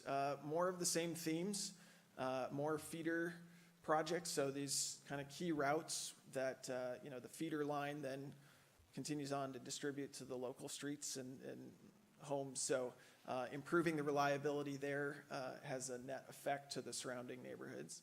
And we're continuing to attack some of those more challenging circuits. Item 7 planned for 2020 is kind of that continuation of the Kenmore 26, the piece that will kind of tie it together. This year we have and are working on kind of permitting right now for the project number 2, another project up in the Kenmore sub area. I had touched on a number of distribution automation elements that were kind of experimented with in 2016, and you'll see here all these circle X's are a number of additional installations where we're adding a number of reclosers in and kind of making a more automated system, again, that can localize outages so that if sections need to go down due to damage, it doesn't have to take that full section, and pieces can kind of automatically close back in and continue service. We also talked about in, I think, goals earlier, you know, kind of addressing growth and where, you know, if we're making upgrades. So I think item number 1 is a good example of both addressing some reliability well, also an element of kind of upsizing for future growth projection as well. So automation, getting some of those hardest circuit hit areas, and then again re-themed on some of the underground pieces that have been aging and making improvements.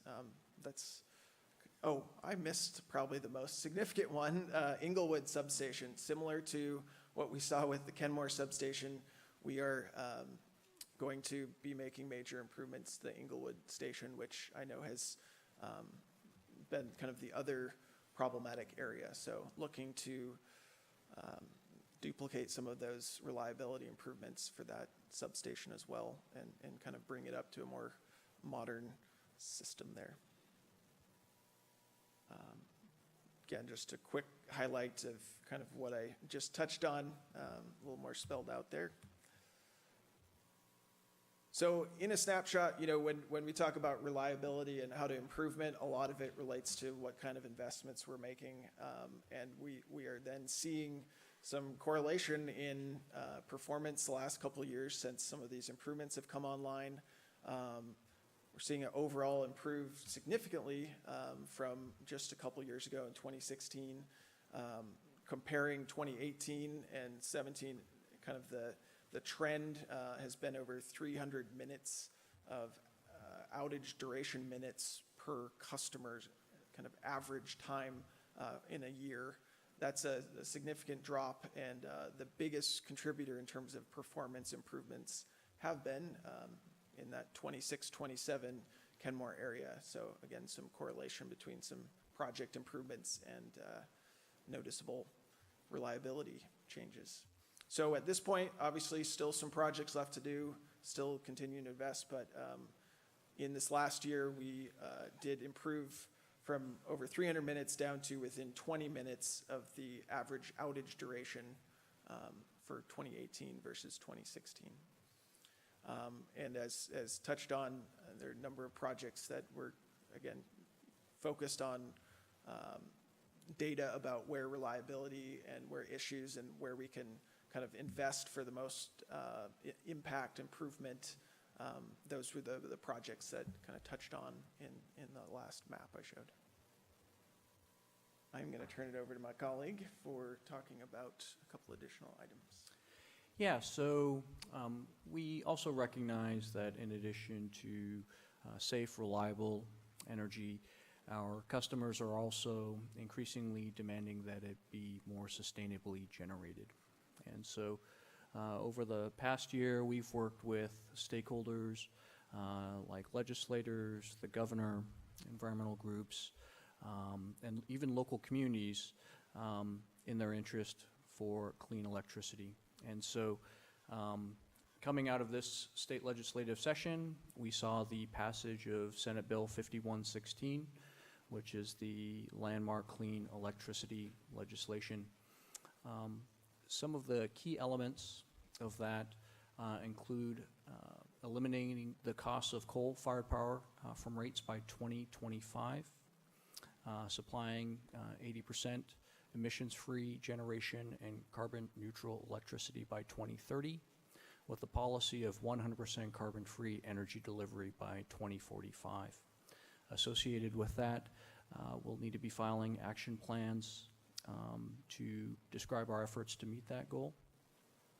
Certainly another element is accelerating the depreciation of coal facilities. Currently, they're units 3 and 4 in our Colstrip, Montana plant. Our plant, along with those of 5 other owners, are set to depreciate by 2027. This bill accelerates that to 2025. And then, you know, in order to meet the demands of 100% clean electricity, we found it was important to have regulatory reform as well. And so this would allow for multi-year rate making that would allow us to plan for future investments to comply with the clean electricity law. And certainly, we recognize that the largest source of emissions of greenhouse gases come from transportation. And Puget Sound Energy is working with stakeholders all across our service territory and across the state to expand EV charging infrastructure. And so, as Nancy mentioned, we had a filing with the UTC recently approved for a 2-year pilot program that consists of several elements. And so you'll see there different elements of our up and go electric program. And so certainly, you know, this is emerging technology, and so we find that education and outreach are useful tools in order to help facilitate the adoption of increased EV ownership or leasing. And so we do that through a variety of opportunities like test drive opportunities. These are ride-and drive events whereby folks can come by and test drive an electric vehicle. You know, and then there's also just a basic education element of it as well. You know, we've heard stories, our EV team has heard stories about, you know, folks asking if folks can take the vehicles onto freeways and those sorts of things. So again, just answering some of the most basic questions and working with a variety of stakeholders like auto dealers and others about the benefits of electric vehicles and reduced emissions resulting from that. Also throughout 2019, we're going to be working on residential charging. And so this would be the opportunity to install 500 chargers throughout our entire service territory. And, you know, this is again an opportunity whereby we would encourage off-peak charging. So for instance, instead of coming home right after work at say 6 o'clock and then plugging in your vehicle, you know, we'd work with folks to, you know, instead of during high peak power demand times, charge say during off-peak hours towards that, say 10 p.m., 9 p.m. hours. You know, we also feel that EV charging infrastructure should not just be in, you know, a home. It should be at multifamily facilities as well. And so we have goals there to install 25 charging facilities at a variety of multifamily properties. And so this, you know, deals with folks who have outdoor parking, behind the wall parking and elsewhere. And again, you'll see the timeline there launching in August of 2019. Another key element is workplace charging as well. And so this is an effort to install chargers at roughly 50 workplaces throughout our service territory, launching later this summer as well. And then we have a goal of installing 8 public charging stations over the next 2 years, 3 in 2019, 5 in 2020 throughout our service territory, whereby you can think of it as, you know, a public charging, just kind of like you would at any old gas station now, whereby you could pull up, charge, and then some of the factors that are going into, you know, what we're considering, a variety of quantitative factors, but also just the simple fact of you can charge and then walk down to a coffee shop or something like that and do something while your vehicle's charging.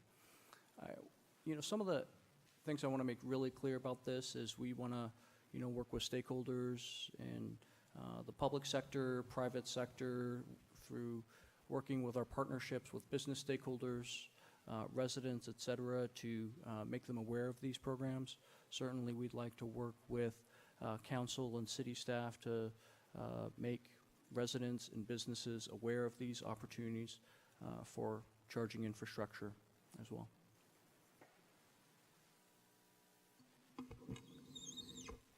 And one thing about the EV charging pilot program, this was before Kenmore joined K4C, but K4C did write a letter of support in December to the UTC for this program.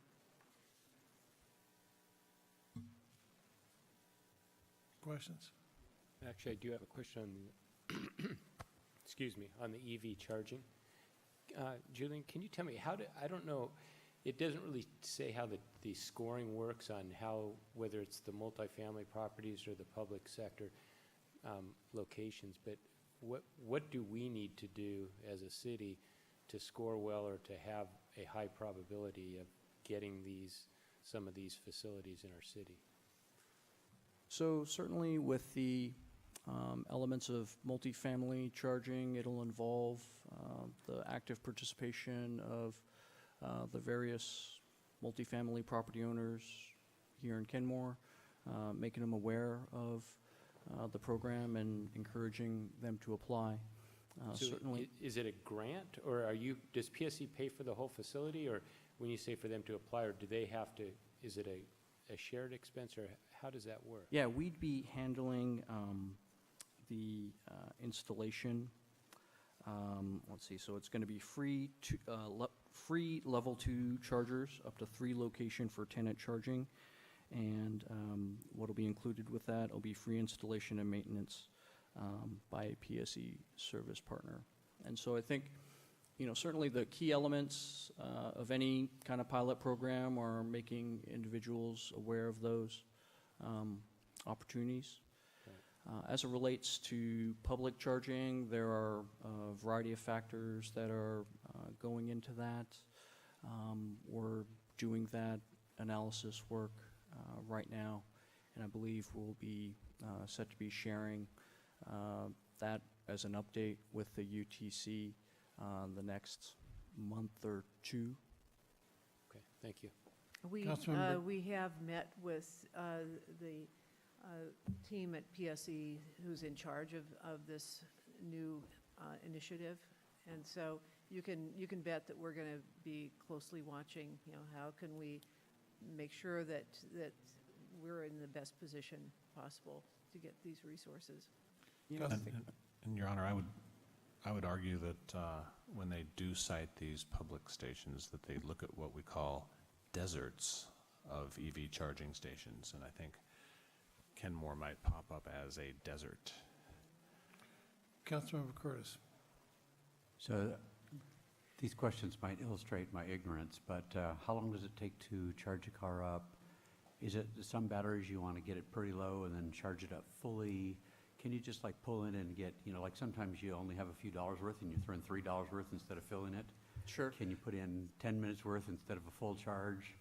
Yeah, so taking the last question first, the answer is yes. Time to reach a full charge will range from several hours to some of the more powerful chargers, on the order of, I think, 15, 30 minutes or so. About 30 Yeah, minutes. depending on the size of the charger. Again, chargers range from everything from, the 3-prong outlet into a wall socket to the plug you'd use for a washer dryer to more powerful charging as well.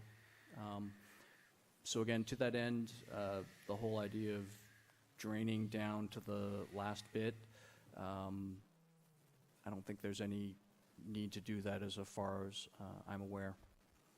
Thank you. Any more in the presentation?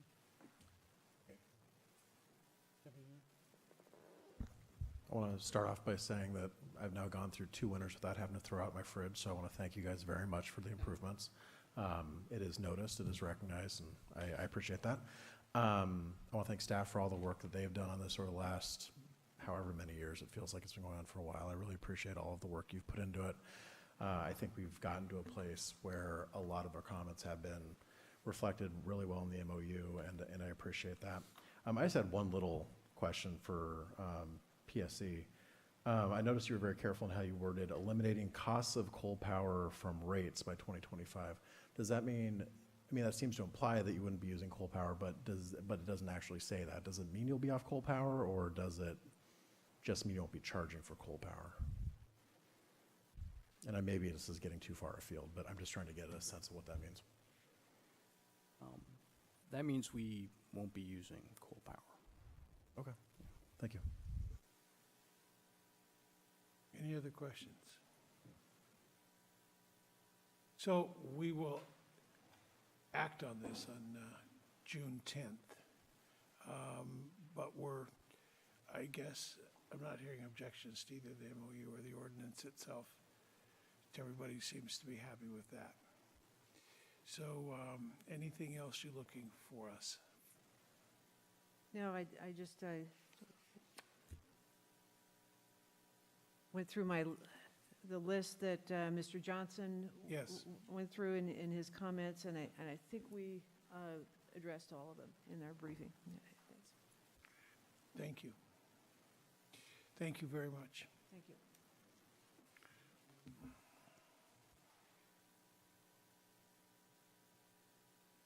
All right, next item on the agenda is critical area regulations and shoreline master plan program amendments. Ms. Benton, Ms. Anderson.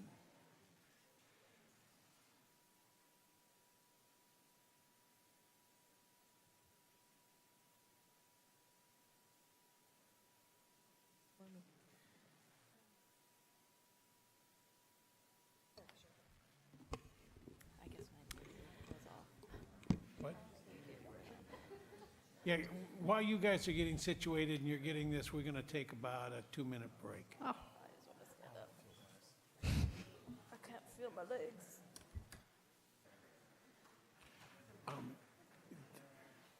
Milton, does anybody want to go till 10 o'clock and then continue this?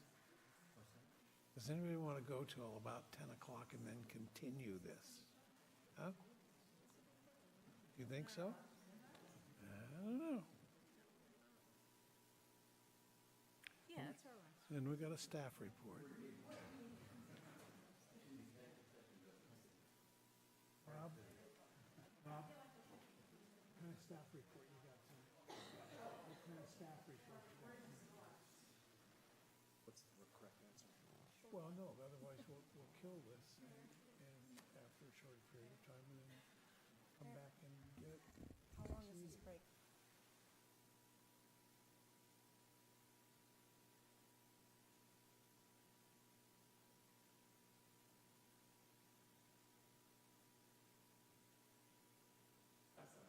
We're here and we're ready to talk to you.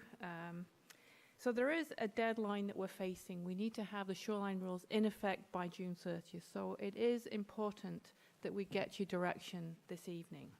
The Planning Commission gave you their recommendations last week and you had a few questions and you may have had some time to consider over the last week and may have some additional questions.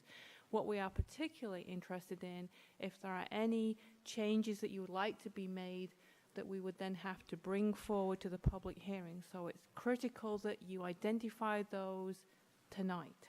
Did you just say it's critical? I did. Okay. Super important. So what we'd like to that's what we'd like to hear from you. But before we hear from you, we'd also like to present another recommendation, which sort of late to the game, that the Planning Commission heard on May 7th. And this is based on Ecology came back to us and gave us some changes on the wetland buffer widths. And along with that, then we needed to kind of clarify what the revegetation of the buffer would look like. So this is the change that we'd like to present to you. And we have some really nice little graphics to help with that. So I'm going to turn this over to Laurie and Amy Sumi, who's a consultant with Shannon and Wilson, who's been helping us with this project.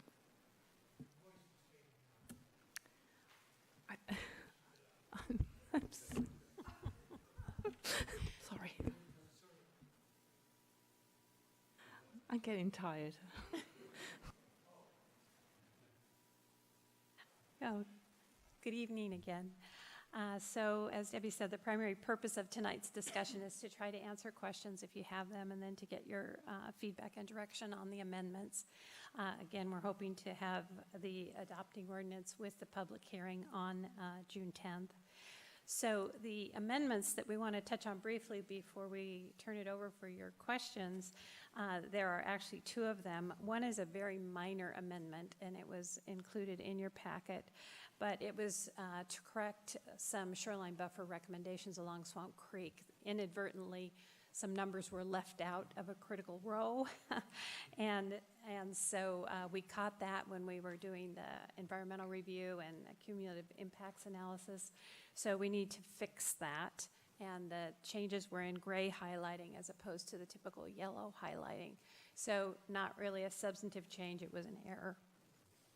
The other second more substantive amendment that Debbie mentioned has to do with this degraded buffer enhancement. So Ecology gave us a list of new buffer standards, which were in some cases lower than our current buffers.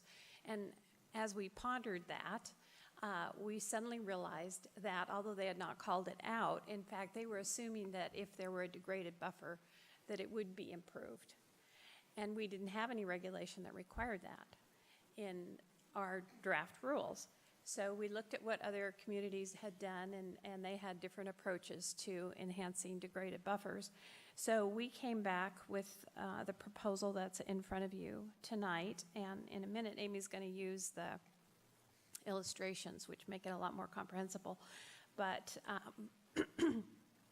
it's a way to get improvement to a degraded buffer if someone is doing an improvement on their property. And if you choose not to enhance your degraded buffer, then you go back, you increase your buffer by 33%, which moves you almost back to where our buffers are currently. So we presented that revised language to the Planning Commission on May 7th, and they endorsed it. And I think they mentioned last week that we would be bringing that forward to you. We also had contacted Ecology, and they have some minor suggestions, 3 minor suggestions to the language. It's a very iterative process with Ecology, ever-changing. But I think we're all on board here.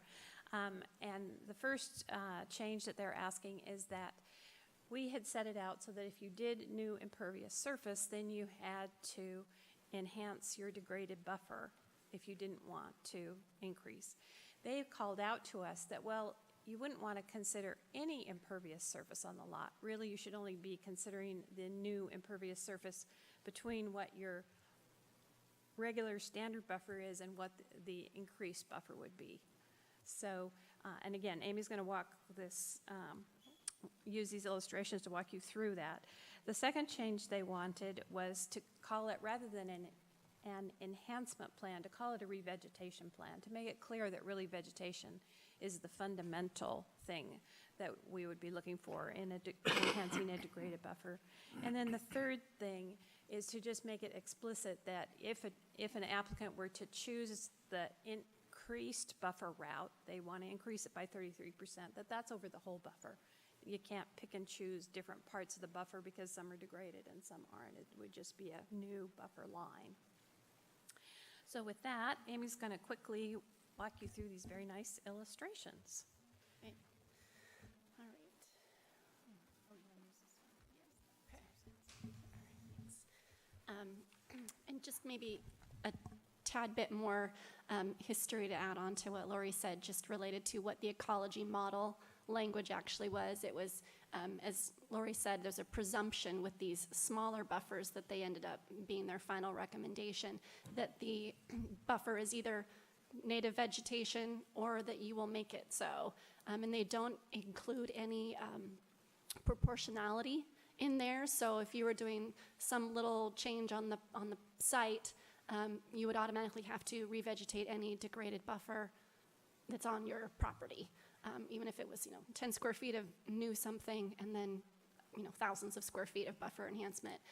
And then also there was no kind of a triggering action, a specific triggering action. So what we did in ours was make sure that there was some kind of a nexus. So we thought impervious surface is a good sort of metric for function and conditions and opportunities for buffer degradation or other disturbances to occur, added disturbance or added impact to a wetland in its buffer. And then we also added in the sort of a proportionality measure. One was just having a basic minimum, like the 500 square feet being our threshold for even requiring something, but then also requiring that it be 1-to-1. So if it's a 6,000 square foot new impervious surface, then you would enhance 6,000 square feet of degraded buffer if you had that much on your site, versus the kind of do it all, even if you're just doing a little bit of impact. So those were kind of our modifications to recognize the urban environment and the city's special conditions. So jumping into the figures themselves, and these are just entirely made up scenarios. You'll probably never see anything like this in real life, but we wanted to capture a few of the nuances but make it still digestible. So what you see on the figure then is the standard buffer, which in this made-up scenario is 110 feet off of the wetland across the bottom of the page. And some of that area is degraded, which is this diagonal kind of hash line. Some of it is already functioning, which we've kind of indicated with this green shading, and then you've got 2 existing non-conforming structures, legal non-conformances within that buffer.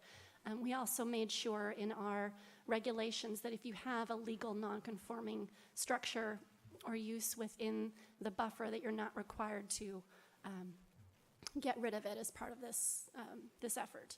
So each sort of working with areas of your buffer that are degraded but outside of any legal nonconformity. So that's sort of that scenario. And then to illustrate what the potential increased buffer is, if you were not going to revegetate some of your degraded buffer, this larger line of 146 feet is shown. And that, again, is 33% increase over the 110-foot standard buffer. So really what you need to do is look and see what is your proposed expanded impervious surface area between those two lines, the standard buffer and the potential increased buffer. And in this particular scenario, we're showing this by this diagonal line. We've got 510 square feet of new impervious surface between those two buffer lines. And then we look to what area we have on the site that's degraded buffer. And we've got a definition that is in city code, so it should be pretty clear and there shouldn't be too many questions about is it or isn't it degraded. And you only need to provide 510 square feet, so 1-to-1 enhancement of your degraded buffer. And we don't specify that it be a long strip or that it be a big square or anything. So there's a lot of flexibility, I think, for property owners in figuring out kind of what works best with their property and their proposal. And again, any impervious surface increases outside of the potential increased buffer, that standard buffer plus 33%, there's no enhancement required of any degraded buffer, so it's kind of a freebie out there. Okay. And then just wanted to show kind of one more layer of opportunity here. And this is an existing commercial building, a completely made up scenario, but the dark gray shading is existing impervious surface, parking lot or other pavement. It intrudes into the standard 110-foot buffer. And so that's this dark gray shade here, which we also have diagonally hatched to show that it's degraded. Our proposed new pavement, again, we just used 510 square feet for simplicity, is between the standard buffer and the potential increased buffer. So again, we're looking for 510 square feet of wetland buffer enhancement. In our particular example, we wanted to show that, well, what if you don't have 510 square feet of degraded buffer? If you exhaust your existing degraded buffer enhancement and you have a degraded wetland adjacent to that, then you would sort of expand your revegetation to include wetland enhancement as well up until you reach that 510 square feet. We stated that if you've exhausted that and perhaps, when you've got another 200 square foot deficit, then we just encourage people to look to perhaps removing any non-conforming structures or doing something else, but there's no requirement or regulatory hook. It's pretty much let's make what you have on your site, as good as possible, and continue on with your development.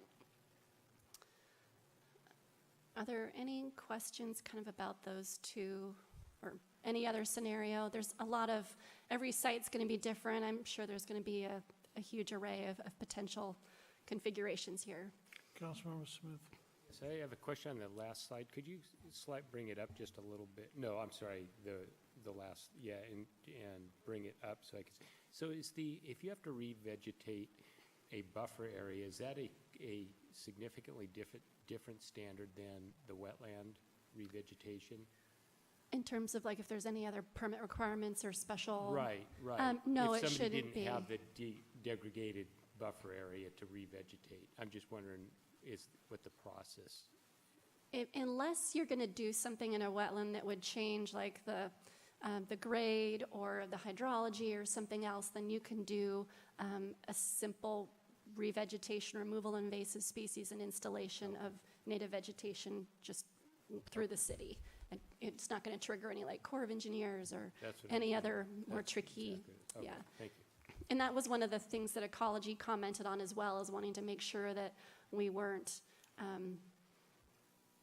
sort of blessing more robust enhancements that might trigger those. And we said, well, we don't want to close the door to that if someone wants to do that, but they would then need to know that there are other permit requirements that would come along with that. But we don't shut the door on that potential. Deputy Mayor? So I just want to make sure I heard you correctly on this slide here. So somebody comes to us and they say, we want to build 510 square feet of pervious surface in the increased buffer area. And let's say they don't have any place to revegetate or improve anything. What I think I just heard you say is that we would just encourage them to do some other things, but we would let them go forward. Is that correct? That's right, yeah. Because the ecology's presumption is that smaller buffer, if the buffer is fully vegetated, then you've met best available science. It's only if it's degraded that they're like, well, that isn't quite protecting the wetland, and then we wanted kind of a trigger to get the full protection of the wetland through the enhanced buffer. Okay, thank you. So, yeah. Councilmember Marshall? And I think I asked last time, but I wanted to confirm that the definition of wetland is not changing with these regulations? Correct, Okay. yeah. Just the classification system changed to match what Department of Ecology and the Corps of Engineers, the latest. And I think probably 95% of the jurisdictions, roughly, maybe in the state of Washington, have caught up or are planning to switch to that new system if they haven't already, so. Okay, and do you recall the definition offhand at all? Was it still a prevalence of vegetation or not a dominance? I should have that memorized, but let me take a look here real quick. Let me hold you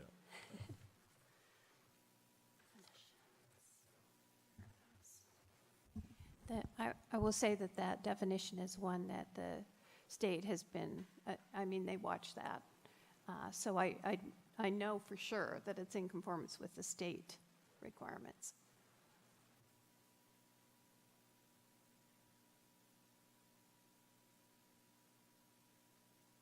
Anybody else?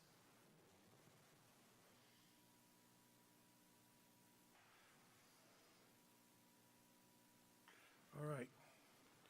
So, go back here.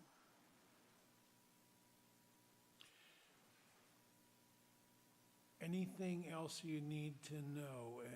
You got the consideration of the one additional recommendation reviewed by the Planning Commission.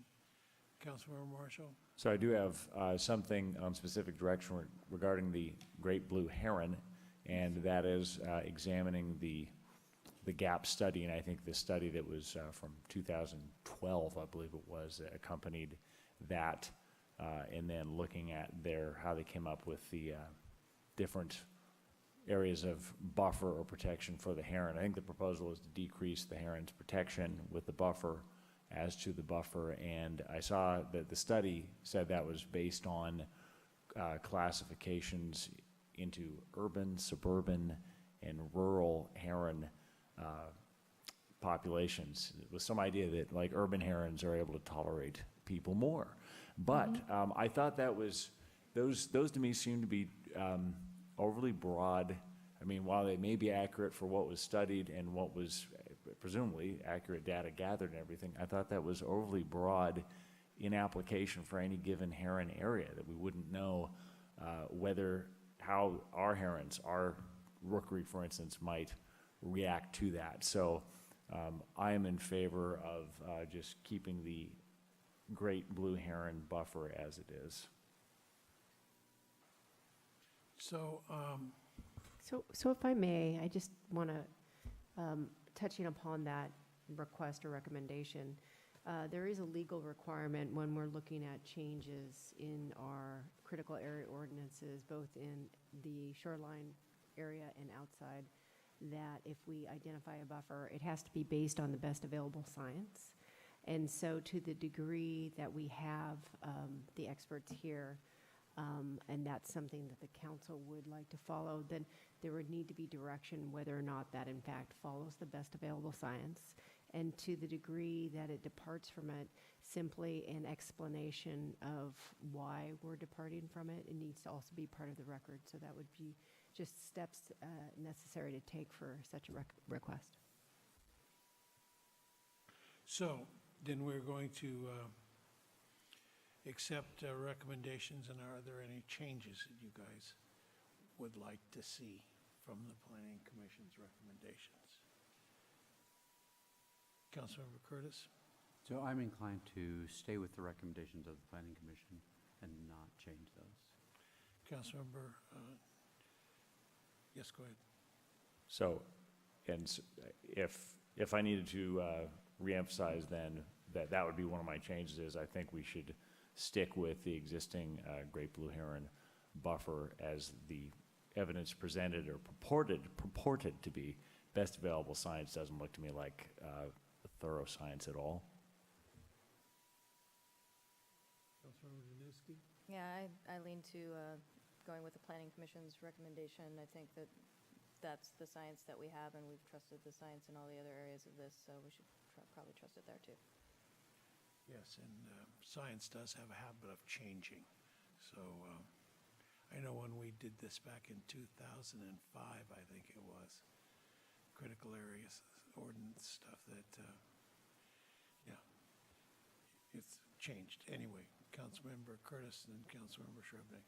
But just another comment on that. It seems like if this is approved by the Department of Ecology, if they've thought this new standard was okay, that probably they have some scientific background more than some of us maybe to look at those studies and best available science. Yeah, this particular science study was completed by Washington Department of Fish and Wildlife biologists. So Department of Ecology hasn't commented on wildlife-specific components. Their emphasis has always been on wetlands and, in very limited circumstances, streams where it relates to water quality. So, but yes, this is a Washington Department of Fish and Wildlife published guidance document of their recommendations for management of great blue herons and buffers. So it is the latest. It is unusual that it reduces the buffer because typically science goes the other direction, but that is what it says. Councilmember Shrubnik. Yeah, it's actually a question for our city attorney, and that is the requirement to have a articulated rationale for both directions of deviation from best available science? In other words, or is it only if you're kind of reducing a buffer relative, sort of example? What I'm trying to say is if we wanted to retain our existing buffer, which would be actually a more generous buffer than best available science, would we have to provide a rationale for that as well? Yes, and the reason being is that the rules are pretty specific. So you need to have a scientific methodology to support it, and that's why I said you would turn to your staff to say, can you provide that? So there's a way to do it, even though it's logical to say more buffer seems more protective, but I can't say that. So you would be asking the people, is this the best available science, even if we're expanding it or not? So there's a little bit more that you'd have to do, even though it does seem logical that, of course, that would be more protective, but. Councilmember Marshall? I need to follow up then on the recommendation regarding the heron. Is the new recommendation of the decreased buffer then not based upon that study that separates out the herons into rural, urban, and suburban?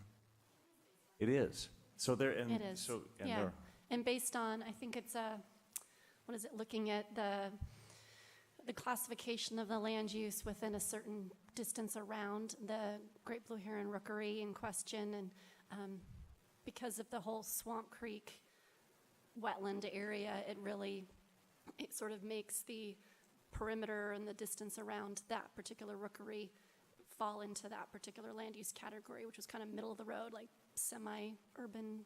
suburban or something? Yeah, something in the middle. Okay, Yeah. so they made a determination at least that it fell within somewhere Yeah. in the gradation of that. Yeah, in a different location, it probably would have come up with a different number, but in that particular location, you fell squarely within that particular category that led to the 656-foot buffer.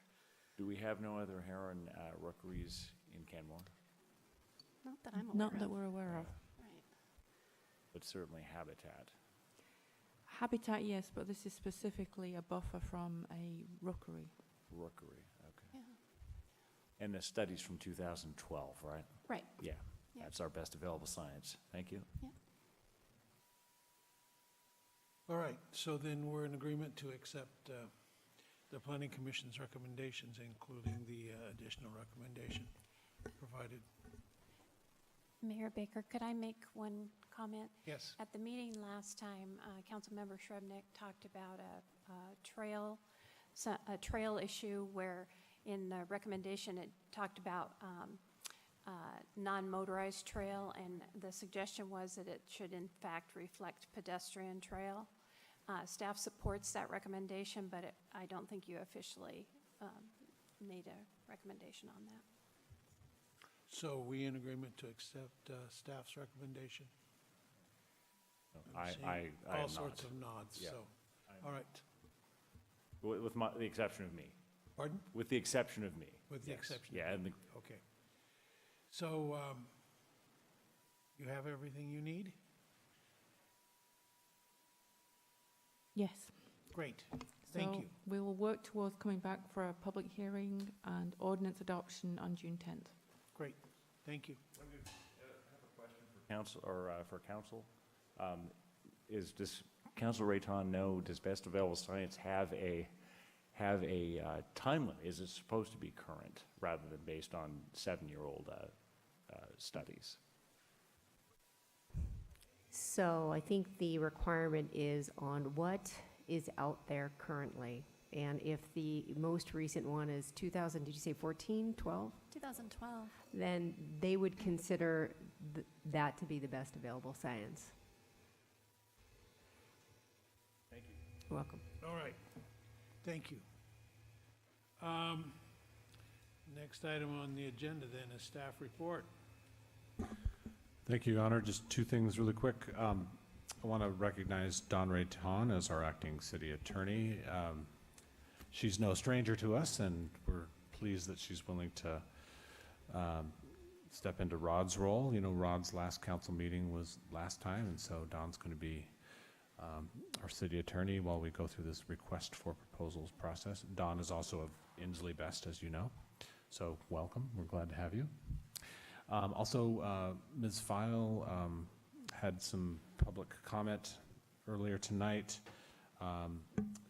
She's requesting that you do a Pride proclamation for Pride Week, which is June 24th.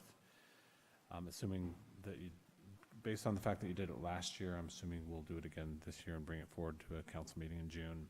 She also made the request that the Pride flag be flown during Pride Week. I don't think we did that last year, so I'd like your direction on that.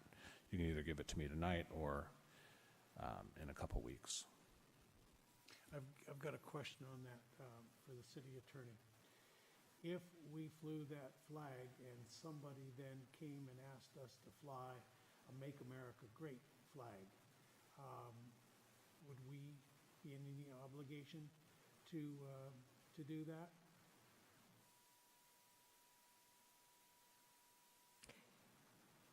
That's a very interesting question, since considering a previous discussion on symbols.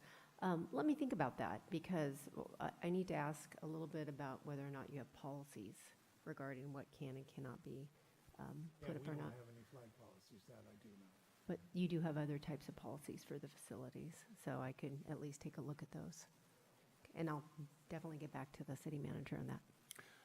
To my knowledge, at least since I've been here, we've flown 4 flags. So U.S. flag, Washington State flag, Kenmore flag, and last but not least, the Seahawks flag. So, yeah, so that was back when we were winning Super Bowls. But, so anyway, I don't know if that helps or hurts, but. Councilmember Curtis. I do have a question on that. Which flag would it replace? If you fly an extra flag? City flag. All right. Sorry, I have a question. We wanted to Oh, yeah. Go hash ahead. this out tonight, or we're going to come back with it on the 10th? I'm totally in favor of a new Pride proclamation and flag. Councilmember Smith? I was just going to say, I think it would be logical to at least review what our policies are Yeah. before we decide on what flies, but other than that, I think we can talk about it as soon as we know that. Yeah. Be nice to have a legal opinion. Deputy Mayor? Yeah, I am in favor, but I think we should probably hear back from city attorney. Yeah, I'm certainly in favor of the proclamation also. Councilmember Shrubnik? Yeah, I'm in favor of it. It'd be great if staff could point us to the date and the minutes that we talked about it last time. I have a different recollection, and I'm just trying to correct myself.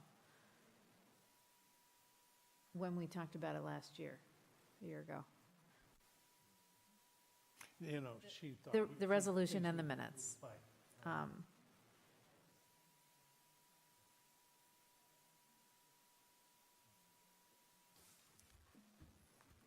Yeah.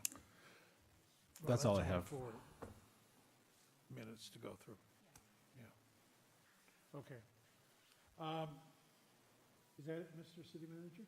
All right.